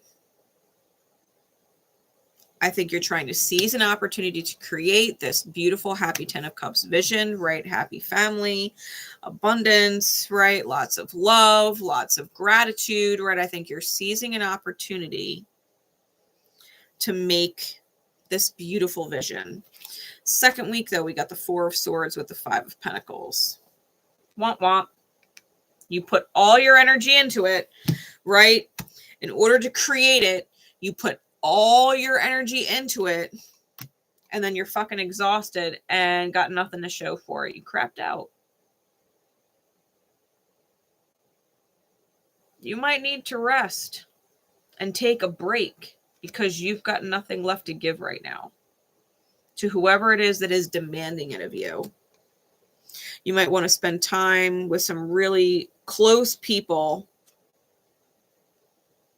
communing with close people who are your protectors, right? Your energy protectors who don't drain you. People who preserve your energy and or fill you back up, right? When you find yourself in situations like this. Your earth angels here. Because I think that you really put your energy into something and totally needed a break after. Like, wow. I think come the third week, you're communicating your vision and why you need help, right? That you can't carry all all of that weight right by yourself. These crosses, you can't hold all them crosses by yourself. It's not fair. I think you're communicating that with the Knight of Swords. I think you're communicating it crystal clear. Like if you're going to receive this Four of Wands, you know, happy, joy-filled, celebratory vision, right? Happily ever after vision, that you're going to need help. And so we get the Two of Pentacles with the Six of Cups. Now, because this Two of Pentacles is yin yang, as above and so below, a part of me feels like some of you are absolutely going to get the mirroring with a sacred soulmate, right? That once you communicate the vision, you're actually going to get the help, because maybe someone didn't realize that you were doing all of that or expending all that energy trying to achieve a certain vision.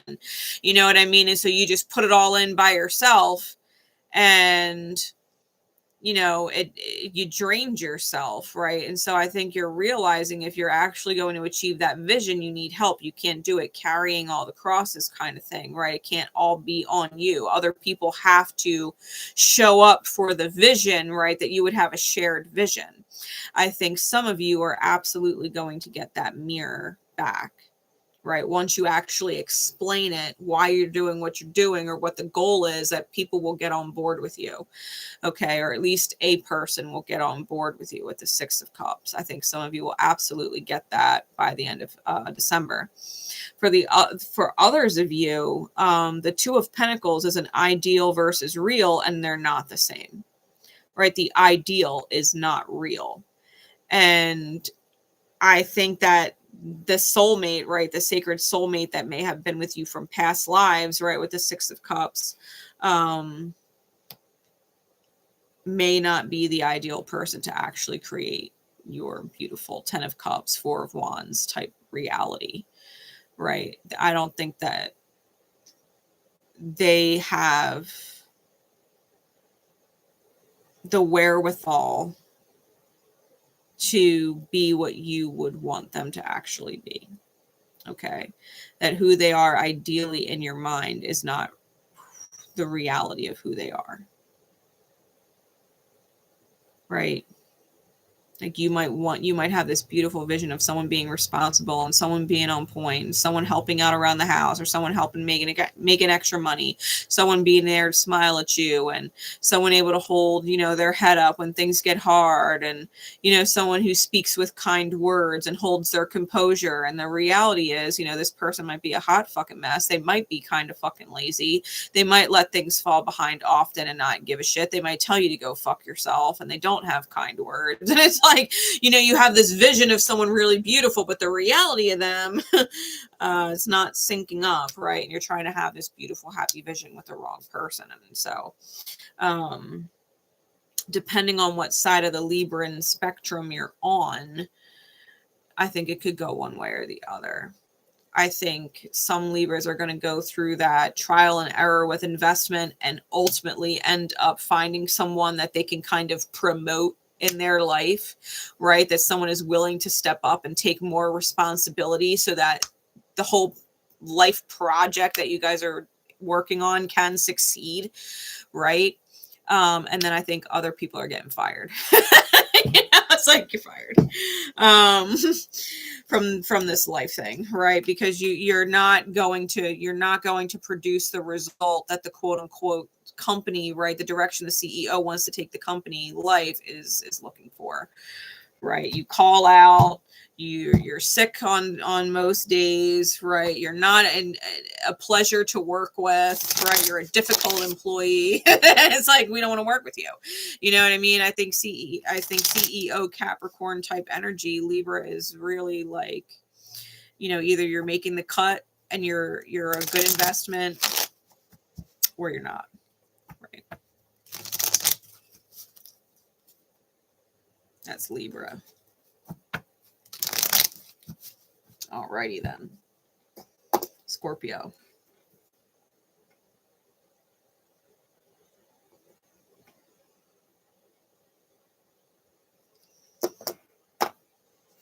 Scorpio.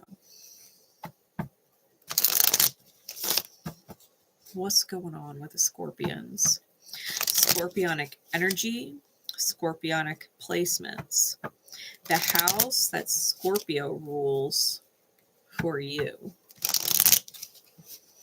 Spirit, please. What is going on with Scorpio? Cross watchers. Switch it, flip it, take it however it resonates, okay? What is going on with Scorpio for December?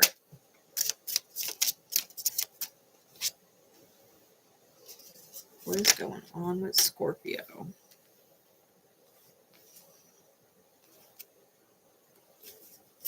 Clarities, please.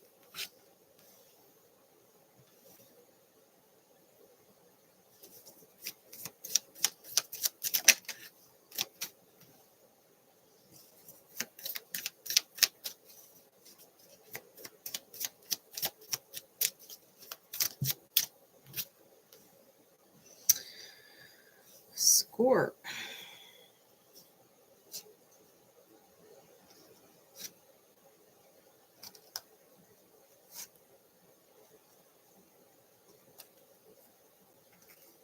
I've got the Fool, the Prince of Swords, and the Eight of Wands on top.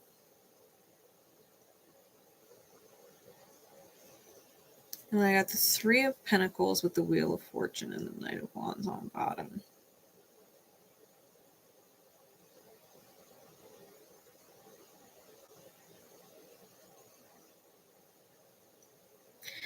I feel like there's something you want to say, and you're having a really hard time keeping it in. To the point that you might just say, fuck it, and blurt it out. That Prince of Swords with the Eight of Wands, with the Fool card, and whatever you say, whatever you're getting pinged to say, it's in alignment. But it's going to cost you someone because they're not going to like that you said it.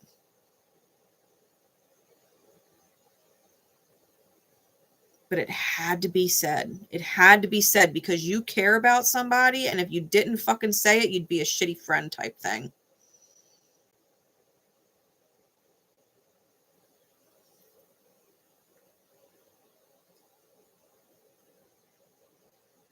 I think you're contracted. I think whoever is in your reality at the moment, I think you're contracted to inspire some kind of success out of what would have been a very mentally trapped cycle. I think you're seeing what someone else is feeling about, and they're trying to ignore it, right? They're trying to ignore the feeling. No, I'm not feeling it. No, we're not feeling it. Everything is fine, right? Everything is fine. We're great. It's great. Everything's great. And you're like, you cannot fool me. I'm fucking Scorpio. Do I have to cut the truth out your throat? Scorpio, right? And I think Scorpio is going to say out loud and nail it what someone else has been trying to avoid. They did not want to look at it. They wanted to pretend it wasn't a problem. They wanted to pretend it wasn't really there. And the fact that you saw it, felt it, and called it out means they can't ignore it anymore. And they fucking hate you because you called them on some shit that they didn't want to believe was there. They were trying to convince themselves it wasn't there. And it was just poisoning their reality, right? It was just going to make their life worse the more they tried to bury it. Scorpio said, nope, let's raise the dead, right? Scorpio, let's resurrect this fucking energy that you're trying to bury. Because I love you, I care about you as a partner, as a friend, as a family, right? I care about you. And if you keep burying that shit and you don't acknowledge the fucking truth, you're going to ruin your life experience. And you only get this lifetime once. So who the fuck are you kidding? You sure as fuck ain't gonna lie to a Scorpio. I mean, you can lie, but the Scorpio's not gonna believe you, and they're gonna shake your head. Scorpio will look at you and they'll shake their head like, I know you're fucking lying to me. You want to keep lying to yourself, that's fine. You can't lie to me, though. And chances are probably good that you and I aren't going to speak for a while because You'd rather ignore the fact that you deserve to be loved. You deserve to be loved with the truth. You're insisting on lying to yourself. It's too painful for Scorpio to watch someone do that. Like if Scorpio got to the point where they're literally like full blurting out certain things because spirit will not allow them to contain it. Because someone needs to fucking hear it, because spirit does not want them to bury it. It wants them to face it. If spirit pushes a Scorpio to the point where they are blurting shit out, and someone still chooses to pretend that Scorpio doesn't know the fucking ass from their face truth, because they fucking do. Scorpio knows the fucking truth. They're speaking the truth, whatever this is. If someone chooses to ignore it and tell Scorpio that they don't know what they're talking about when it's obvious they fucking do, Scorpio is going to have a hard time actually having conversations with that person, because that person just officially went into like NPC mode. Like Scorpio tried to bring them into the game as a player, and they're like, nope, I'm an NPC. Nope, I don't elevate, right? I don't level up. None of that stuff. I'm just an NPC. I'm where I'm at. I'm too afraid. I'm too afraid to go up. I'm too afraid to get more powerful. I'm too afraid to live my best life. Nope, I'm going to be an NPC. And then you start having very redundant conversations with them.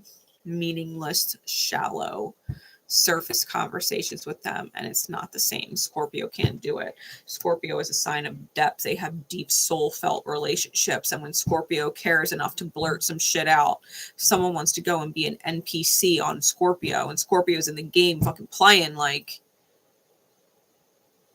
I guess I'll see you when I see you.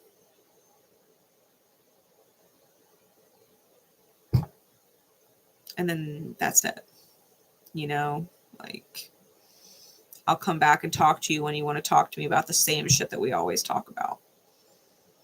Because now it's just like a drop-down menu. Do you want to talk to them about this? Do you want to talk to them about that? Do you want to talk to them about that? And it's the same old regurgitated shit, right? They chose to be an NPC. Wow. My ear just rang crazy.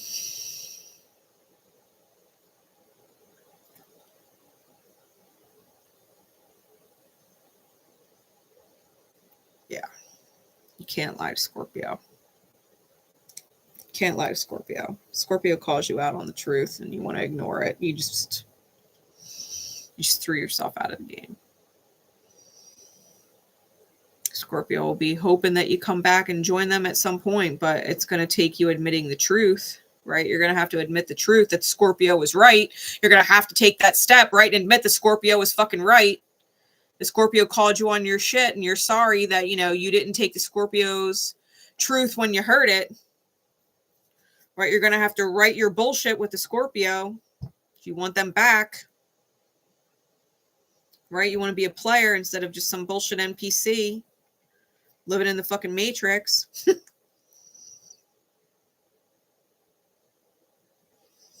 Yeah, first week, I think Scorpio has a beautiful vision, right? That swan vision, sees somebody as the beautiful swan and has to move forward, right? That 4 of Pentacles, 6 of Swords, right? And ending up having to move forward because someone's not stepping out of their lies to the self. Someone has the potential, right? Someone definitely has the potential to really shine and be in that flow, right? Show self-mercy, and they're not choosing it. And they've got to move forward, 8 of Cups, to their own wish fulfillment. 9 of Cups, right? Scorpio's not going to stop for nobody. Fine, you're not coming with me into wish fulfillment. You want to stay there? Fine. Scorpio keeps going then. Bang, wish fulfillment, right? Wish fulfillment. I think Scorpio being in touch with their intuition like that, with the moon and the Ace of Pentacles, I think Scorpio might realize in hindsight that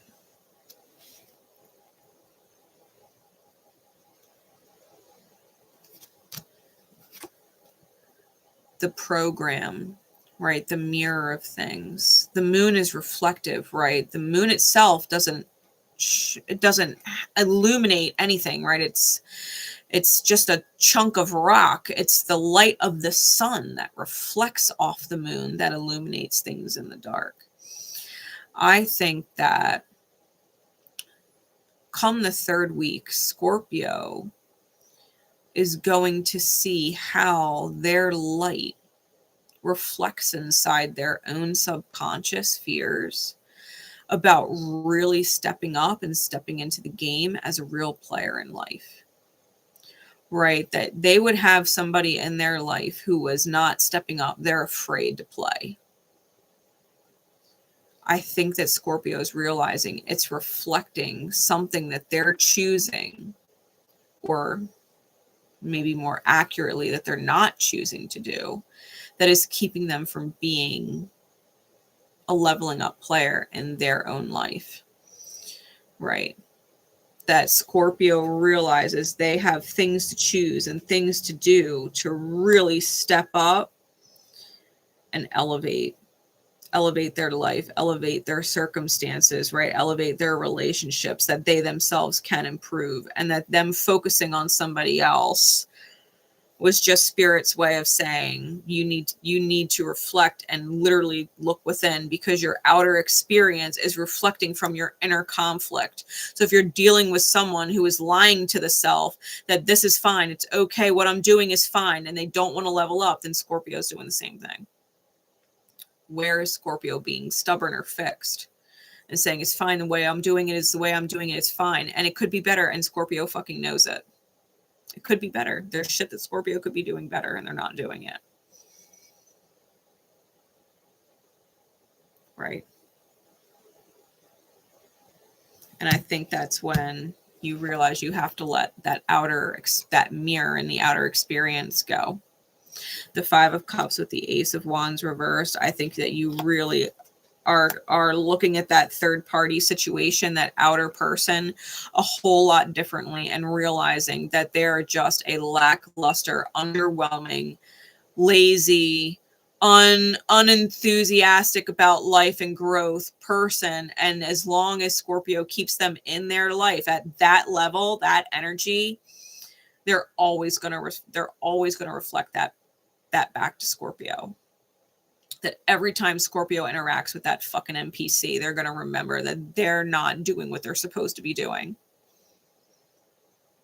They're not choosing what they're supposed to be choosing every fucking time they interact with that person. Because that person is in their mirror for a fucking reason. And it's because Scorpio is just like them, not doing what they're supposed to be doing. And I think once Scorpio has that revelation, they're going to fucking hate talking to that person. They're going to want nothing to do with that person, because that person is literally just reminding them that they're not on point and they have fucking shit to do. Right? Scorpio. Whatever that need to fucking say it, right? Need to fucking say it to that person. You this and that, whatever, during the month, the beginning of the month, whatever, whenever it comes out. Imagine Spirit was sitting in front of you saying the same fucking thing. Imagine your reflection, your spirit, God, source, creator is in front of you saying the same thing. Whatever you're saying to that person that you cannot contain, Spirit's literally saying that exact thing to you.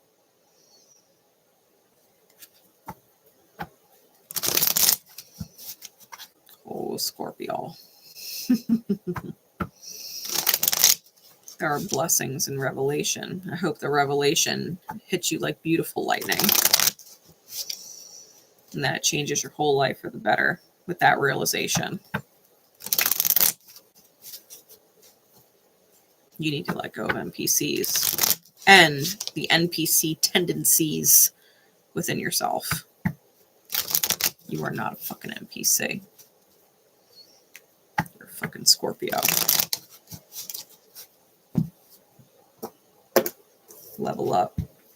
All right. Sag gang.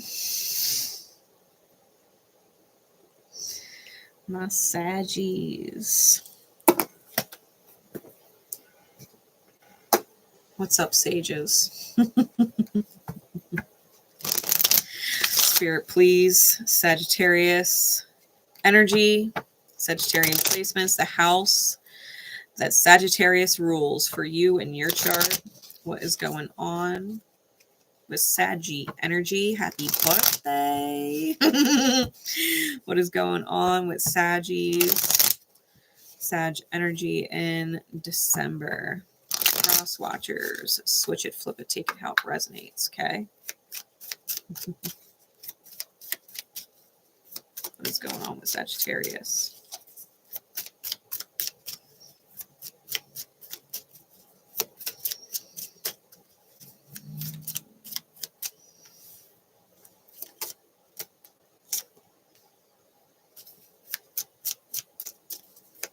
What is going on?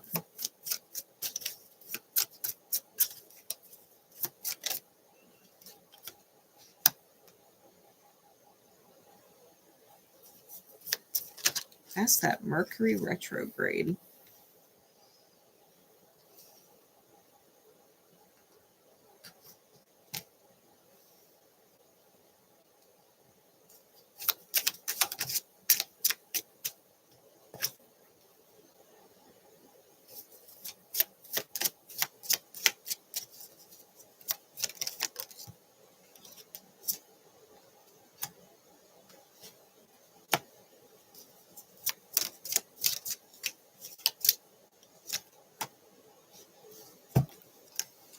All right, Sag.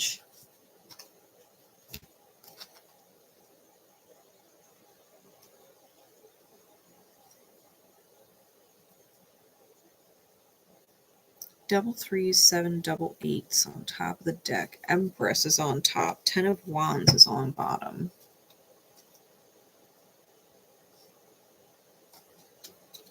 Sag, I don't think you have to work nearly as fucking hard as you think.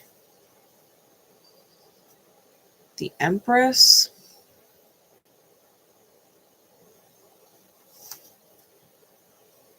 It's Venusian. So you might want to watch your Venus sign.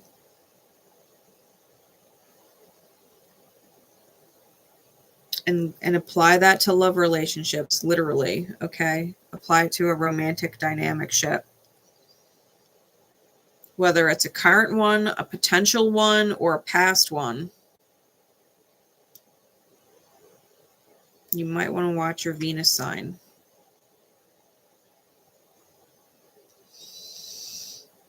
Because that's what's coming up with the retrograde.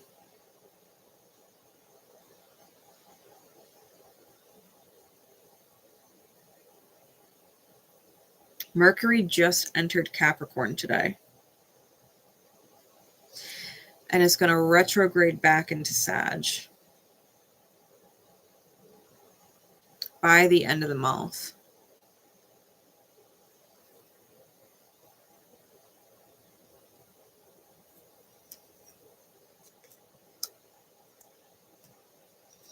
I feel like someone that you had an argument with could be anybody. Someone you had an argument with might come in and try and apologize, try and mend things, try and offer you some truth, trying to change their fate. I'm being nosy as hell on the bottom of the deck right now.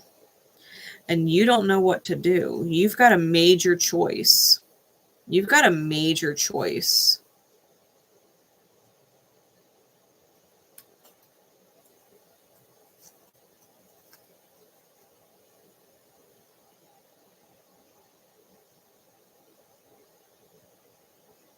This person, you might have actually poured everything into this person.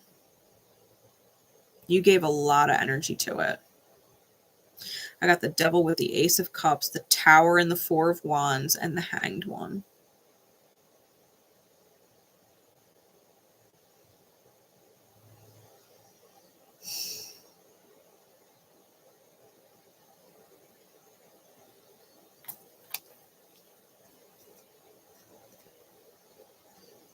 this is something you really, really went after. Queen of Wands, Prince of Wands, Nine of Cups, Ace of Pentacles, the Sun. You really put a lot in. And you're wondering if they changed or if they're just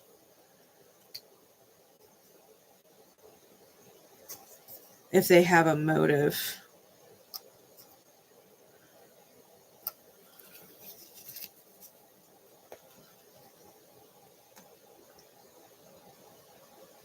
You know, I was having this conversation with my son literally today.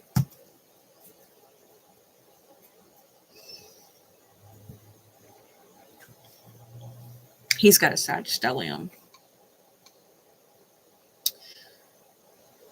When we first fall into that beautiful state of love, that fucking high energy, right? That love is better than any fucking drug, right? That you're running on this crazy high of love with over someone, right? That everything in the world is beautiful with them in it. Can't wait to talk to them again or be around their energy, right? You're on this crazy high rush.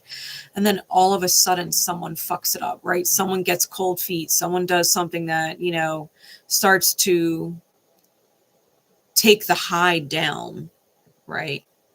Until it crashes.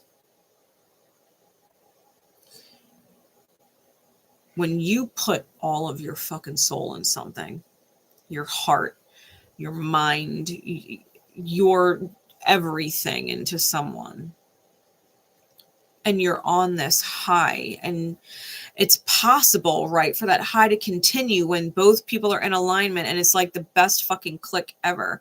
But if someone gives into their fears or their wounds or whatever, and it's going too fast, or it's going to this, or it's going to that, or whatever, you know what I mean? Or they're a little this, or they're a little that, and the fears start to take control and it starts to fucking nosedive, right?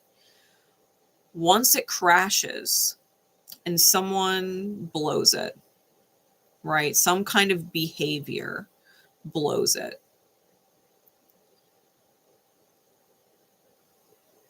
It's damn near impossible. Near impossible, not impossible. Because to be fair, I've done it twice with the same person. Got on a real high energy, super fucking excited, ready to put it all in, right? Only for it to nosedive a second time. I digress. It's really difficult to get it back up to the level of that high a second time when you've already put your all in and got hurt. Like, you have to literally forgive and believe in the progress that was made in order to be excited to go back after it and go all in again.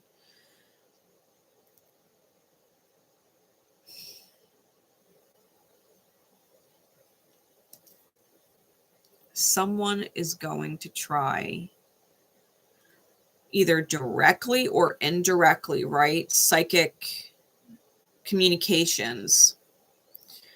They're trying to hype you back up in some which way, shape, or form to get back up to that level. They want you on that level. You don't know if you can trust it because you've either already crashed once with them or multiple times, and you don't know if you can trust it. If it is legit, if they're being legit real, right? If they're actually telling the truth and they're having some crazy epiphany and they're ready to get really high in the energy with you, they want you there with them, right? You don't know if you could trust it because it's crashed before. Your heart got broke, right? Your soul had to heal. It took a lot of time, right, to bounce back from healing from that kind of pour. And or they have a fucking motive, right? You're wondering if they have a fucking motive, a reason why they're doing it. Like, why are you coming back? Because we've got the Knight of Pentacles with the Queen of Swords. I think that you are really cautious and really clear in your own energy. First week, I think you know exactly where you are and you're being fucking careful. You know what the truth in your own heart is. I don't think you're afraid to speak on anything.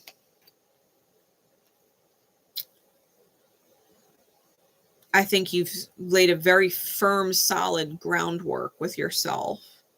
I think you've transformed, right? The butterfly energy on this card.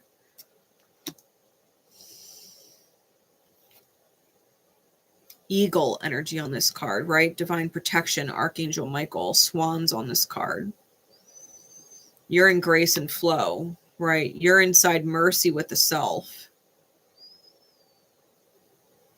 And then we get the World card with the Chariot, and the World card is in reverse. We've got two major arcana. The World card is something closed. In reverse, it is something closed that is reopening. And we've got the Chariot. It's rushing in. It's rushing in.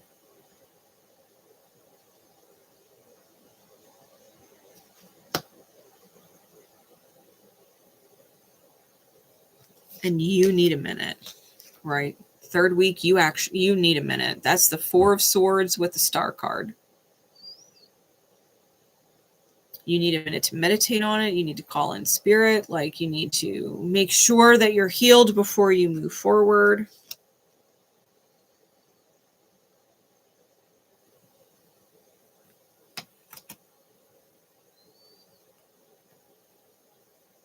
And to be fair, I think that the end of December, you don't know what to do.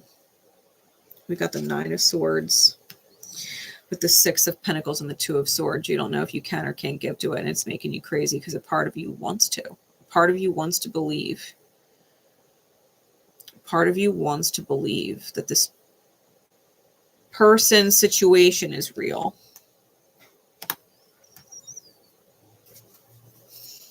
At the bottom of the deck,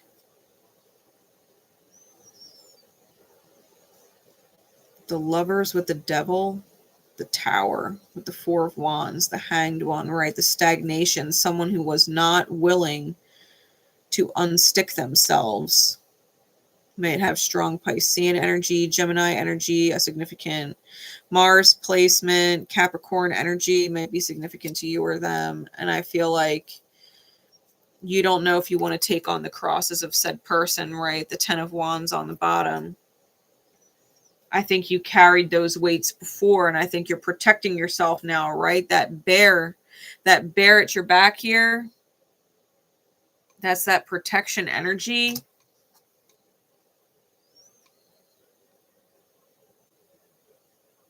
I don't think you want to carry that weight anymore. I think, you know, if someone tried putting that weight on you, you'd have some fucking harsh ass words to say. You'd be fighting and arguing with somebody. And I don't think you want to do that. But you're legit torn.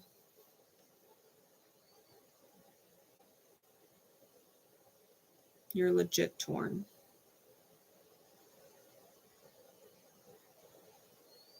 The side note, maybe this will help you.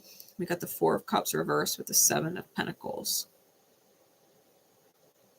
The Four of Cups is actually about an opportunity that Spirit gives you to love the self and not focus on a third party energy, right? An outer energy. And I think because it's not going to yield a result, I think it's going to be underwhelming again. I think you're going to end up going through the crash.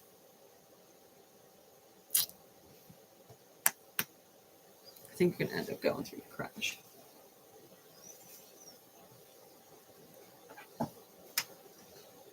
Clarify it further for me, Spirit. Because I don't want my Saggies like this. Yeah, you got to cut them off. You got to cut them off.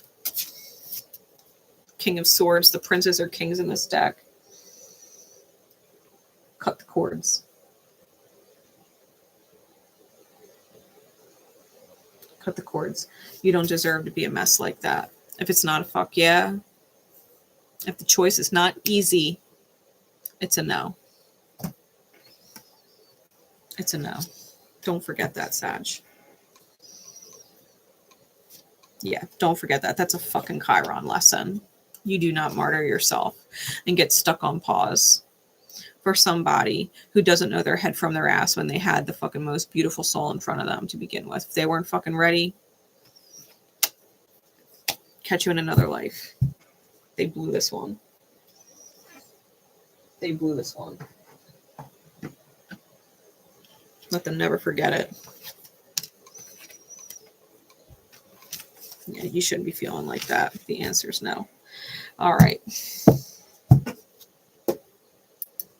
Right? And that's that Capricorn fucking Mercury right now. On my Neptune. On my fucking Neptune. Intuiting that shit. Like, no. We know where to fucking invest. We know where to invest. Let them go. Catch them on the other side. Y'all can be besties and live happily ever after in the next realm. Okay?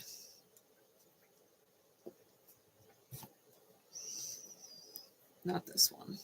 Capricorn. Capricorn energies. The house that Capricorn rules for you. What is going on, Spirit, please, in December? Cross watcher, switch it, flip it, take it how it resonates. All right. What's going on with Capricorn energy for December? What is going on?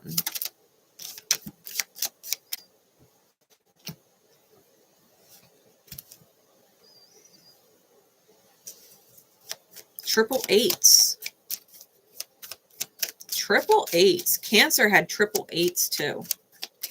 And y'all are in polarity. So that is like integration to me.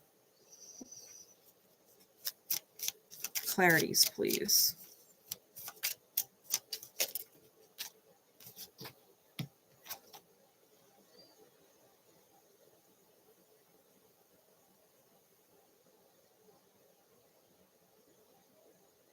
Cap, you're stepping through a portal.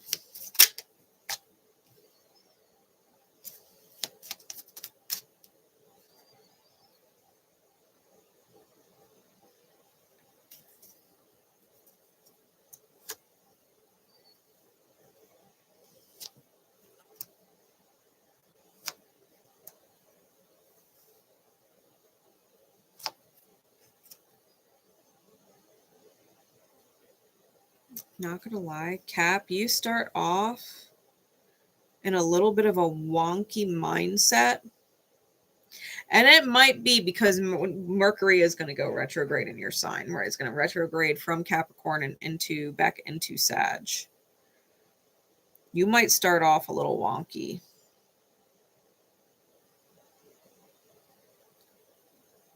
But damn it if it don't blow up real quick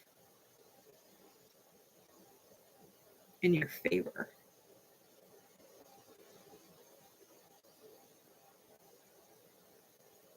You might be really feeling the loss of certain things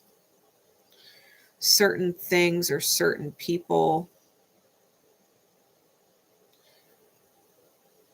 but not sad. Like you might be feeling the loss of them, the sadness that comes along with there being a space left where they once were, right? There's memories there now. But you're not actually sad that they're gone.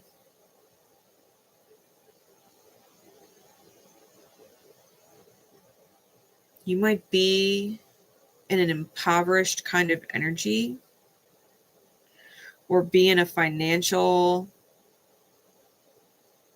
low.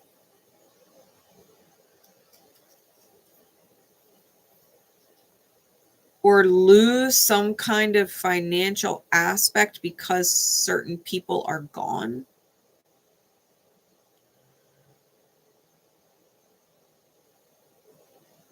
Right? Some kind of financial cost. But you ain't fucking sad about it.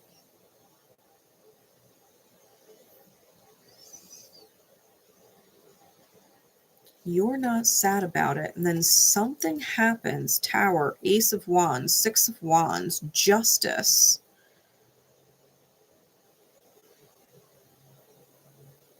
The Lovers, Capricorn energy, Ace of Cups.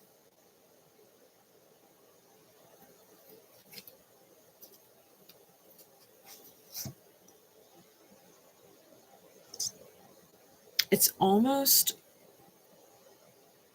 like Pluto just dropped off like a power pack. Like, given the boss battle was fucking rough, right? The boss battle was rough. It definitely depleted some of your quote unquote energetic supplies, right? But you beat the boss though, right? That final boss battle. You did win though. And you ain't sad that you beat them. You know what I mean? Like, you ain't sad that you beat them. You'll get your shit back eventually, or you'll get back better, right? You'll restock and get back on point. Yeah, at the beginning of the month, the first week of December, we have the Eight of Cups with the Four of Pentacles. I feel like you're walking away from a certain reality where you were kind of submerged and stepping through that portal to the surface, right where the sun and the rainbow are. I think you're coming out. I think you could see the light of day, right? It's like being in the depths of the ocean with Pluto in your sign, being really fucking deep in the darkness, right? Real deep in there. And swimming up and swimming up and swimming up and swimming up, and finally hitting that point where you can see the light of day. Like, you've reached that zone where you can actually see the surface light.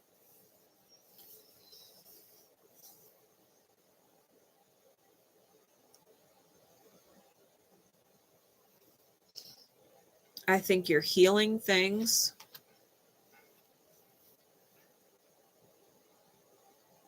With a past life soulmate, and or you're helping a soulmate heal.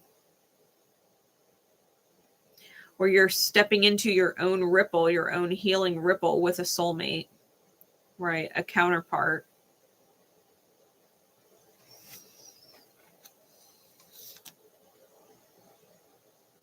I think you're walking a healer's path.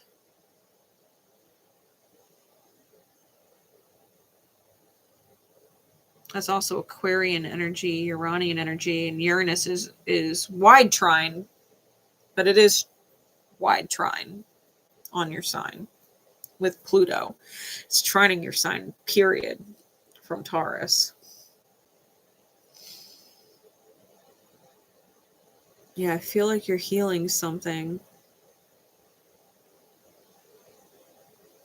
Or you're allowing a soulmate to heal. And that's going to be different for everybody, because sometimes helping a soulmate heal means being more of a solid staple in their life, right? And sometimes helping a soulmate heal means leaving their life. I think your biggest challenge in the third week is going to be reminding yourself of that. That healing takes many forms. And if you do have to move forward from someone, right? That Eight of Cups at the beginning, if you do have to move forward from someone,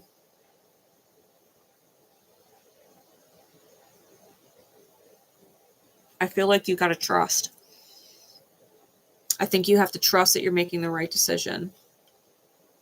Because a part of your shadow, right, your childhood wounds are going to be telling you that you're a failure. It's the wrong decision. You should be doing this. You should be doing that. This should be what you're thinking about. This should be your focus. This should be your priority. And it's like, I think you just need to trust yourself. Think about what you want to do. Develop some kind of plan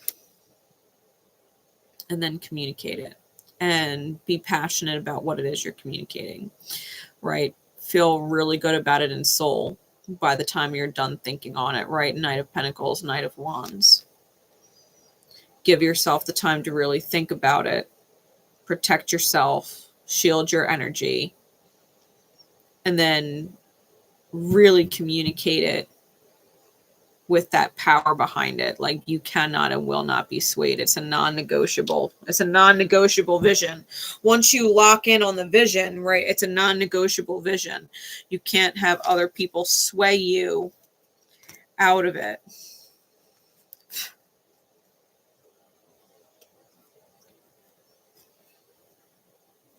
Yeah, you can't have other people sway you out of it. I think you're moving forward.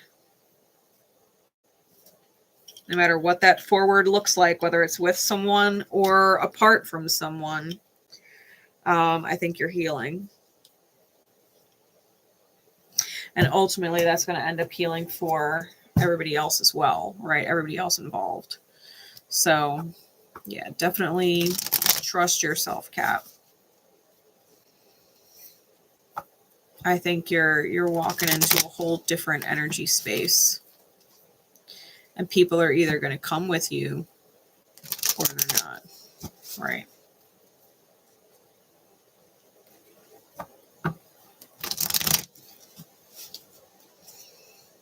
All right, Aqua.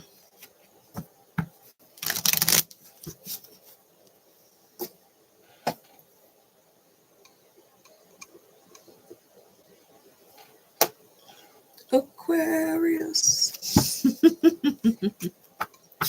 Aquarian energy. Aquarian placements. The house in which Aqua rules for you. Cross watchers, flip it, take it how it resonates, okay? What is going on? Spirit, please.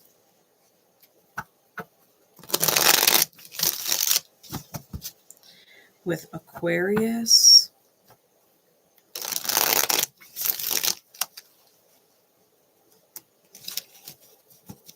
For December. What's going on with Aqua?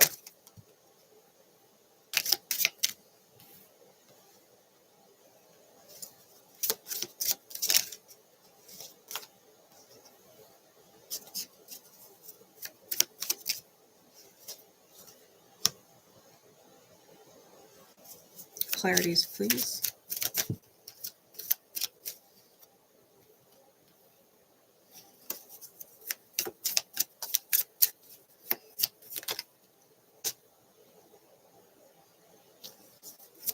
Give me two more.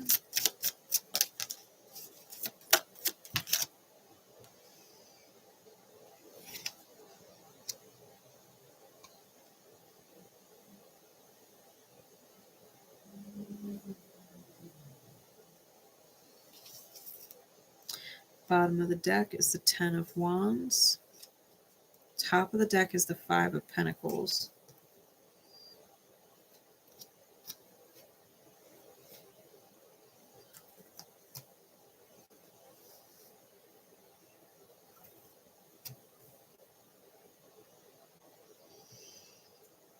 All right, Aqua.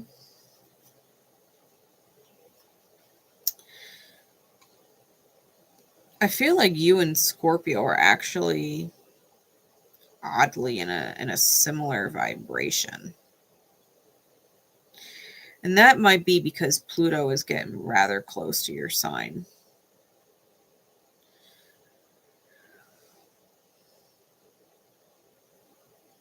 I think you're feeling some kind of financial lack some kind of abandonment, like someone's not taking care of you. And Spirit said, guess what, Aqua? You can take care of you. You can make it better, Aqua. You can show yourself compassion.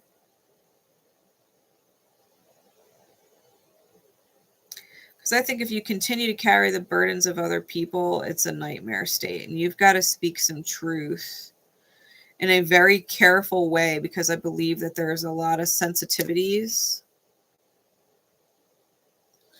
I think you have to speak it carefully in order to change things, but that ultimately that will start to change things, at least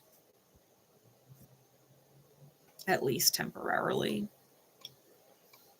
Right? We all know how people love to change for like 2 weeks to a month, and then they start going back to their old bullshit. You included, I'm sure. So I'm going to give you the same advice that I gave Scorpio. If you would correct someone else for it or talk to them about where they can improve, you got to take your own advice too then. You can't give it and not take it. Right? They say don't dish it if you can't take it. Well, people think it means don't dish it to someone else if you can't take it from someone else. It's not what it means. Don't dish it to someone else if you can't legit take your own advice, if you can't legit take your own direction. If you're going to tell someone they got to make more money, then you got to make more money. If you're going to tell somebody that they need to be more affectionate, well, then you just need to be more affectionate, right? Like, you want someone to tell you that you look beautiful or you look handsome more often. Well, you have to be able to tell you that. You have to be able to look in the mirror and tell yourself that you're handsome or you're beautiful more often. Right? You have to be able to do whatever it is that you're asking someone else to do.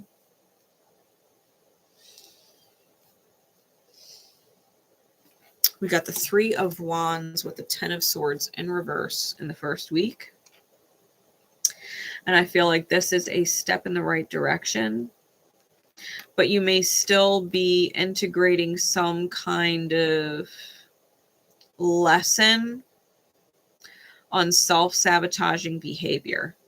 Okay, where you might get in your own way. Like, I feel like Spirit is letting you know that it's giving you a fresh opportunity for something, right? It's giving you a fresh start at something, whether it's with new people or the same person, right? It's giving you a fresh beginning, but it's because it's seeing if you learned this or not.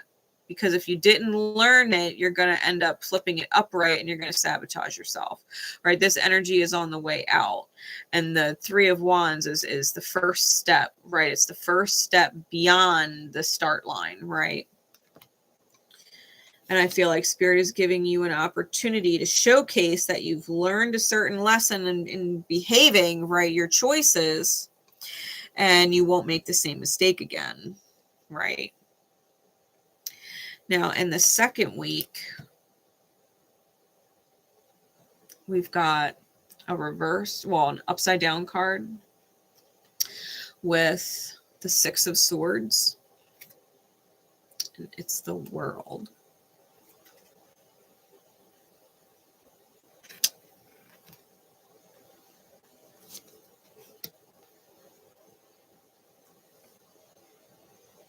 Be mindful if you're giving someone an ultimatum. Because if you're giving someone else an ultimatum, Spirit's giving you an ultimatum. Spirit's giving you an ultimatum. If you're giving one to someone else, then Spirit is giving one to you.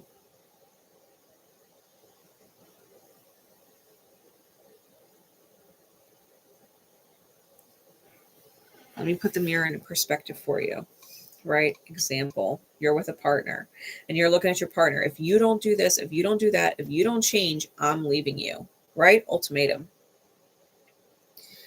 In the mirror of things, if you slide that mirror in between that person you're talking to and yourself so that the mirror is facing you, you're going to see your own reflection. And that reflection is your higher self pointing at you saying, if you don't do this and you don't do that and you don't better this or you don't better that, then I'm leaving you. Spirit.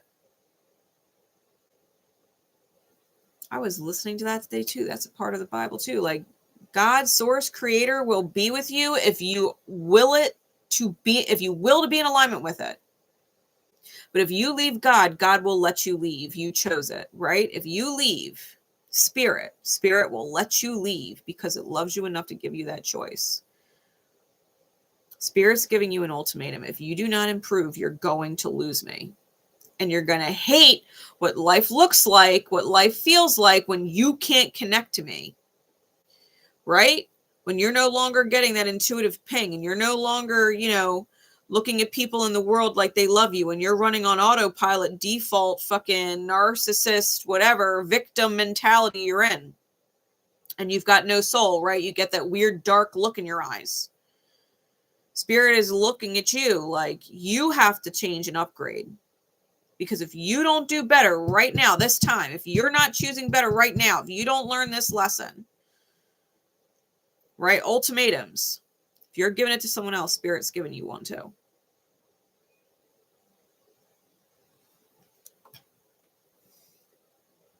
You got to follow your feel goods. You cannot put it all on someone else. You cannot put it all on someone else. It does not feel good to put it all on someone else that you quote unquote care about and watch them suffer or watch them stress and they're literally melting down or breaking down or running down and you're not stepping up to keep them from going through that. That does not feel good to watch someone suffer for us. It does not fucking feel good. So don't choose it. It feels better, right? It feels better to work hard and do a good job and put in the time or put in the energy or learn something new. Like, I'm working on fucking airplane and helicopter engines I've never fabricated before in my fucking life. You know what I mean? But I'm not going to make my 17-year-old son feel like he's got to stress out and go to school and work and do this and do that and pay bills and blah, blah, blah, and can't just enjoy the last fucking year he's got of being a teenager. So I put in 40 to 50 hour weeks. I make banging pay doing something that I never fucking did before in my life, but it alleviated a fuck ton of stress and I ended up enjoying the job. Like, I could have just kept working at my old job. I could have put in even more hours for less pay, never saw my son, and that sucked too. That didn't feel good. Didn't feel good. Putting in all kinds of hours and not even getting to spend time with my son after. That sucked. Sometimes you just got to let one thing that doesn't feel good lead you to something else that feels good, and accept something doesn't feel good and be solution oriented.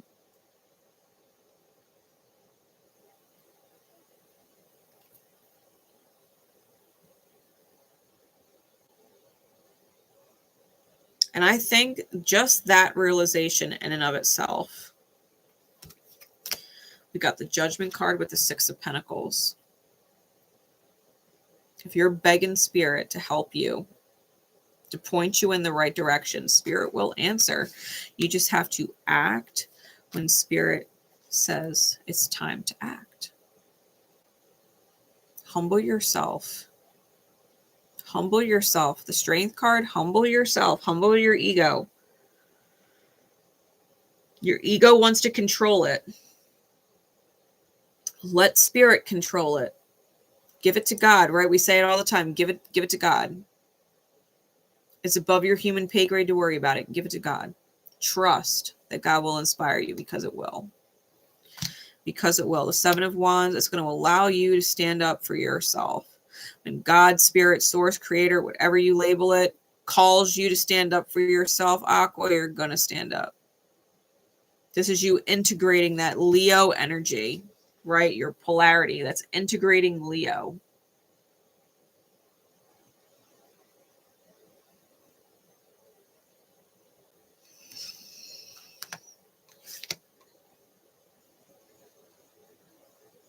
This is where you find the courage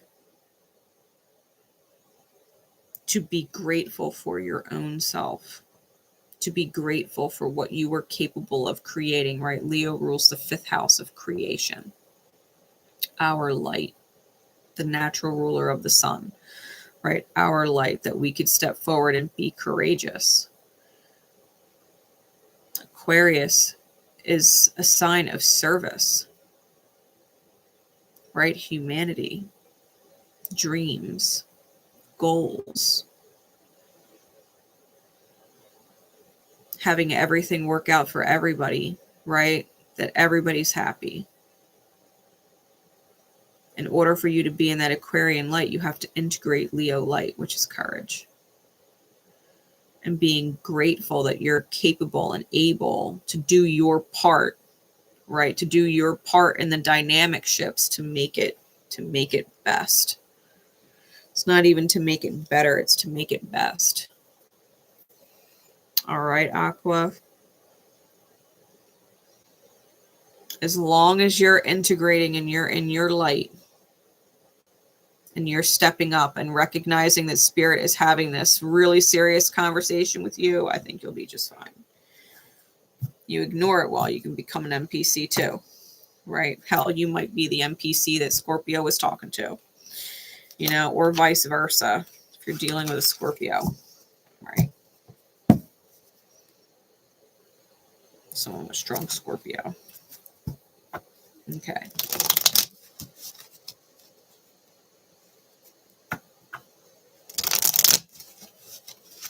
Pisces. All right, Pisces. You've waited long enough. What's going on with Pisces? Pisces energy, Pisces placements. The house that Pisces rules in your chart for you. Cross watchers, switch it, flip it, take it how it resonates. Okay. What is going on with Pisces? What is going on with Pisces for December?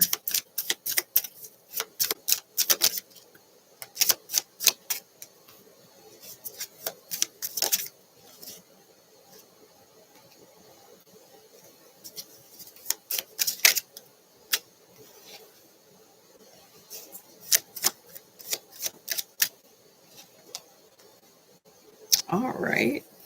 Clarities, please.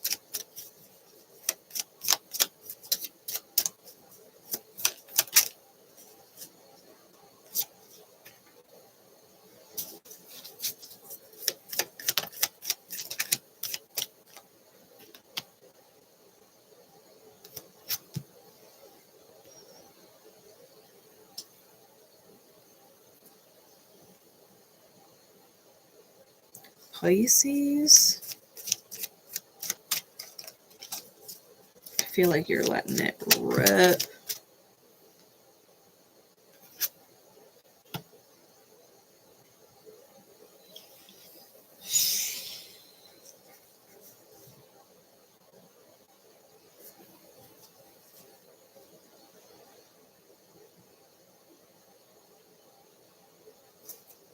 You know, Pisces, I'll say this.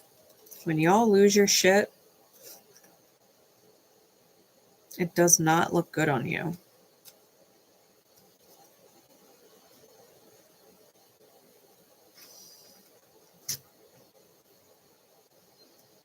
And you don't like it either. You know it's not a good look.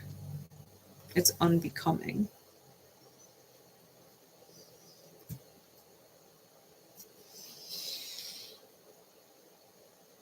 Top of the deck is the Judgment card. With the 7 of Swords, the 5 of Swords, and the Hermit. That's the top of the deck. The bottom of the deck is the Queen of Pentacles with the Knight of Wands and the Devil.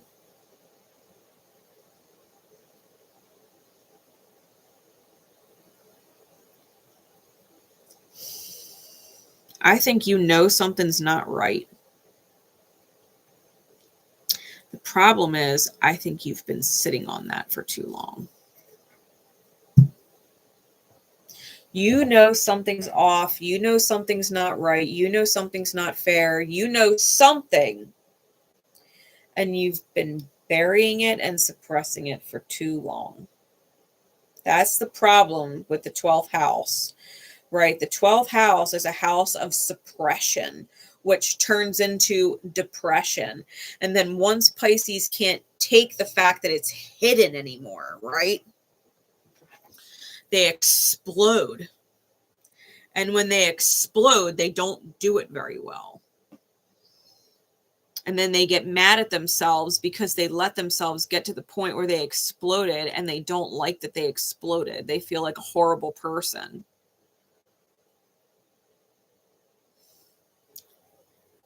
They ugly cry.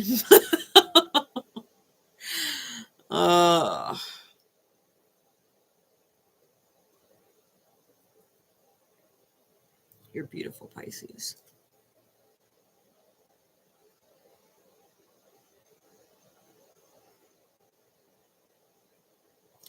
First week of the month. You get the 3 of Swords reversed, but it comes out with the 10 of Wands, which means you are ready to let the pain go, right? You're ready to let the pain go. If someone's been hurting you, it's too fucking heavy, right? It's too fucking heavy.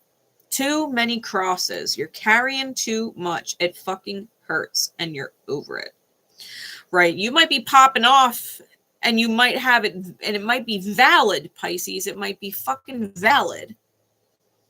But you let it stay buried for too long. It was buried for too long. You were ignoring it for too long and suppressing it for too long to the point that you exploded instead of speaking on it when you first started noticing it, right? Instead of standing up for yourself sooner.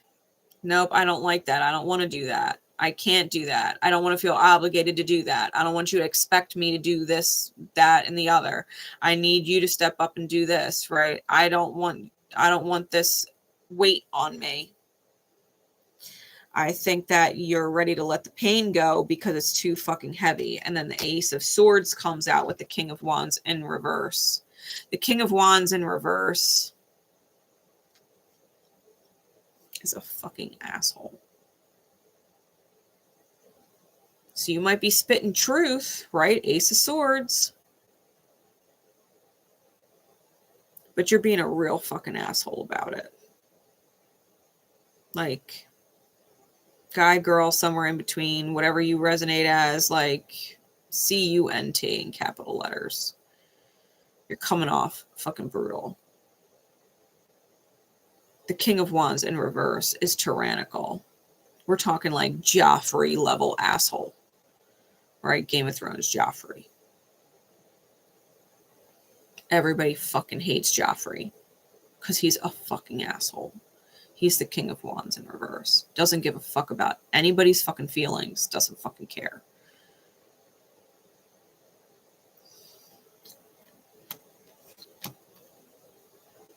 All you care about is your feelings and what you want to be happy, what puts you back in control. It's like throwing a fucking tantrum after you've given your power away for too long, saying, I want my power back. Well, you should have stopped giving it away a hot minute ago, Pisces. Like, you're popping off at other people and you're not, you're not being honest. Like, you're not telling the truth. Like, if they were taking advantage of you or putting too much on you, then they absolutely were. But the fact of the matter is you fucking let them know. And now you're dealing with some kind of fucking loss, right? Dealing with abandonment wounds, 5 of Pentacles, because you've got childhood wounds you didn't fucking heal. This is the shit that's been buried. You've got abandonment wounds. Mom issues.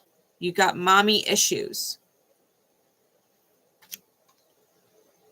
And you've let something pile up and pile up and pile up. And it's coming out and it's not attractive. And once it comes out, you're dealing with this feeling of nobody likes me. I don't have anybody. I'm alone, right? You're dealing with all of that abandonment shit.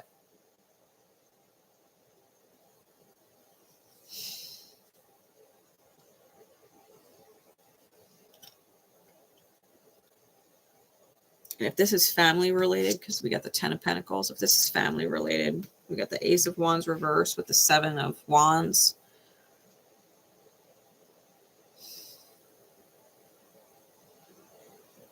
You cannot defend yourself. You are not inspired, right? Ace of Wands reversed. You are not inspired to defend yourself. If you double down on your choices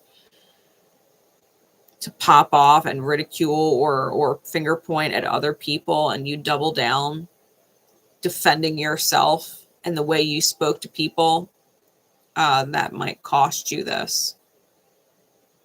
That might cost you the 10 of Pentacles family, whatever it is. I think what you really need to do is tone it down. I think you need to tone it down. I think you need to dial it back and come to your spiritual defense and get back into your Piscean light. That has to do with faith. That is more calm, right? That is more in alignment with the flow of the river, right? Instead of swimming up against it.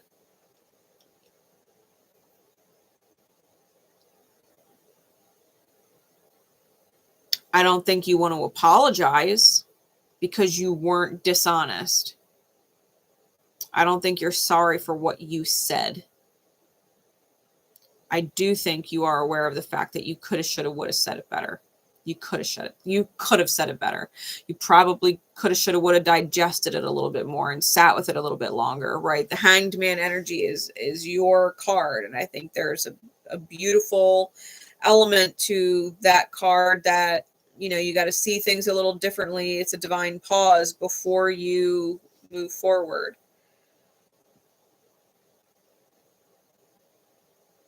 Because I think you're lying to yourself if you're just finger pointing and saying it's just one person's fault. It's one person's problem when you've literally been allowing it for too long.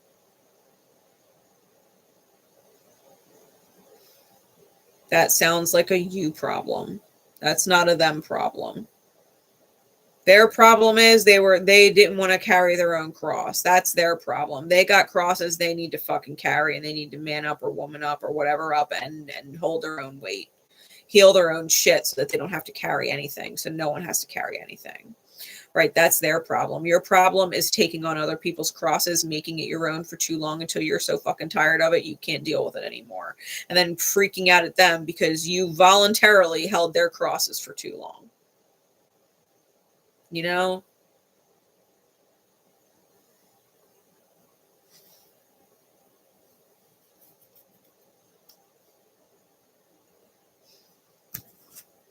Pisces.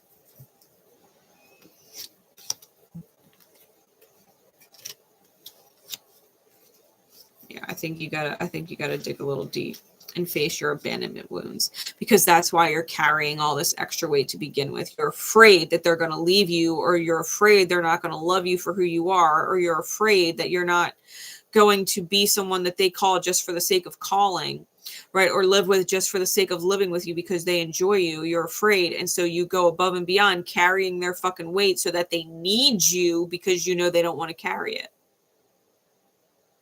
You're trying to be needed instead of wanted. I had this conversation with my son too. If you want to be needed instead of wanted, that's not love. That's not love. I just want my person to need me. I just want them to need me. I want to be needed. I want to feel valued. Then the last thing you actually want is to be needed then. If you want to feel valued, that only comes with feeling wanted. You can't feel wanted if you're hell-bent on them needing you. You'll never know if they want you in their life, if they need you in their life. How will you ever know if they want you, if they need you? Because they'll always be there because you know they need you. But when you take that away, would they still be in your life and want you? Well, that is the question, isn't it? You're afraid of the answer. So you want to be needed. That sounds like a you problem. You have an abandonment wound that you need to focus on and heal. Your partner should want to be with you, and you should want to be with your partner. You shouldn't need each other for anything. Need is conditional love, because if someone needs you and they're not doing what you want them to do, they're not reciprocating the way you want them to reciprocate, then all of a sudden, all of the good that you were doing, right, the good that you were doing, carrying their crosses for them, is now being held over their heads or thrown back in their face. It's being threatened. Well, if you don't do this, I'm going to stop doing this then, right? Love is a weapon. It's not love. That's conditional. Wanting to be needed by people is conditional, quote unquote, love. It ain't fucking love. Love is unconditional. True love is unconditional. And we're never needed. We're only wanted. We're not with each other for any other reason. If you want someone to need you, you're insecure. You want someone to need you, that you need them to need you because you don't have any faith that you are likable or lovable, that they would never choose you. That is major insecurities. You have to heal that. You have to look at that and heal that. How could you want to live the rest of this life and not ever know if someone actually wants you? Family, friend, partner.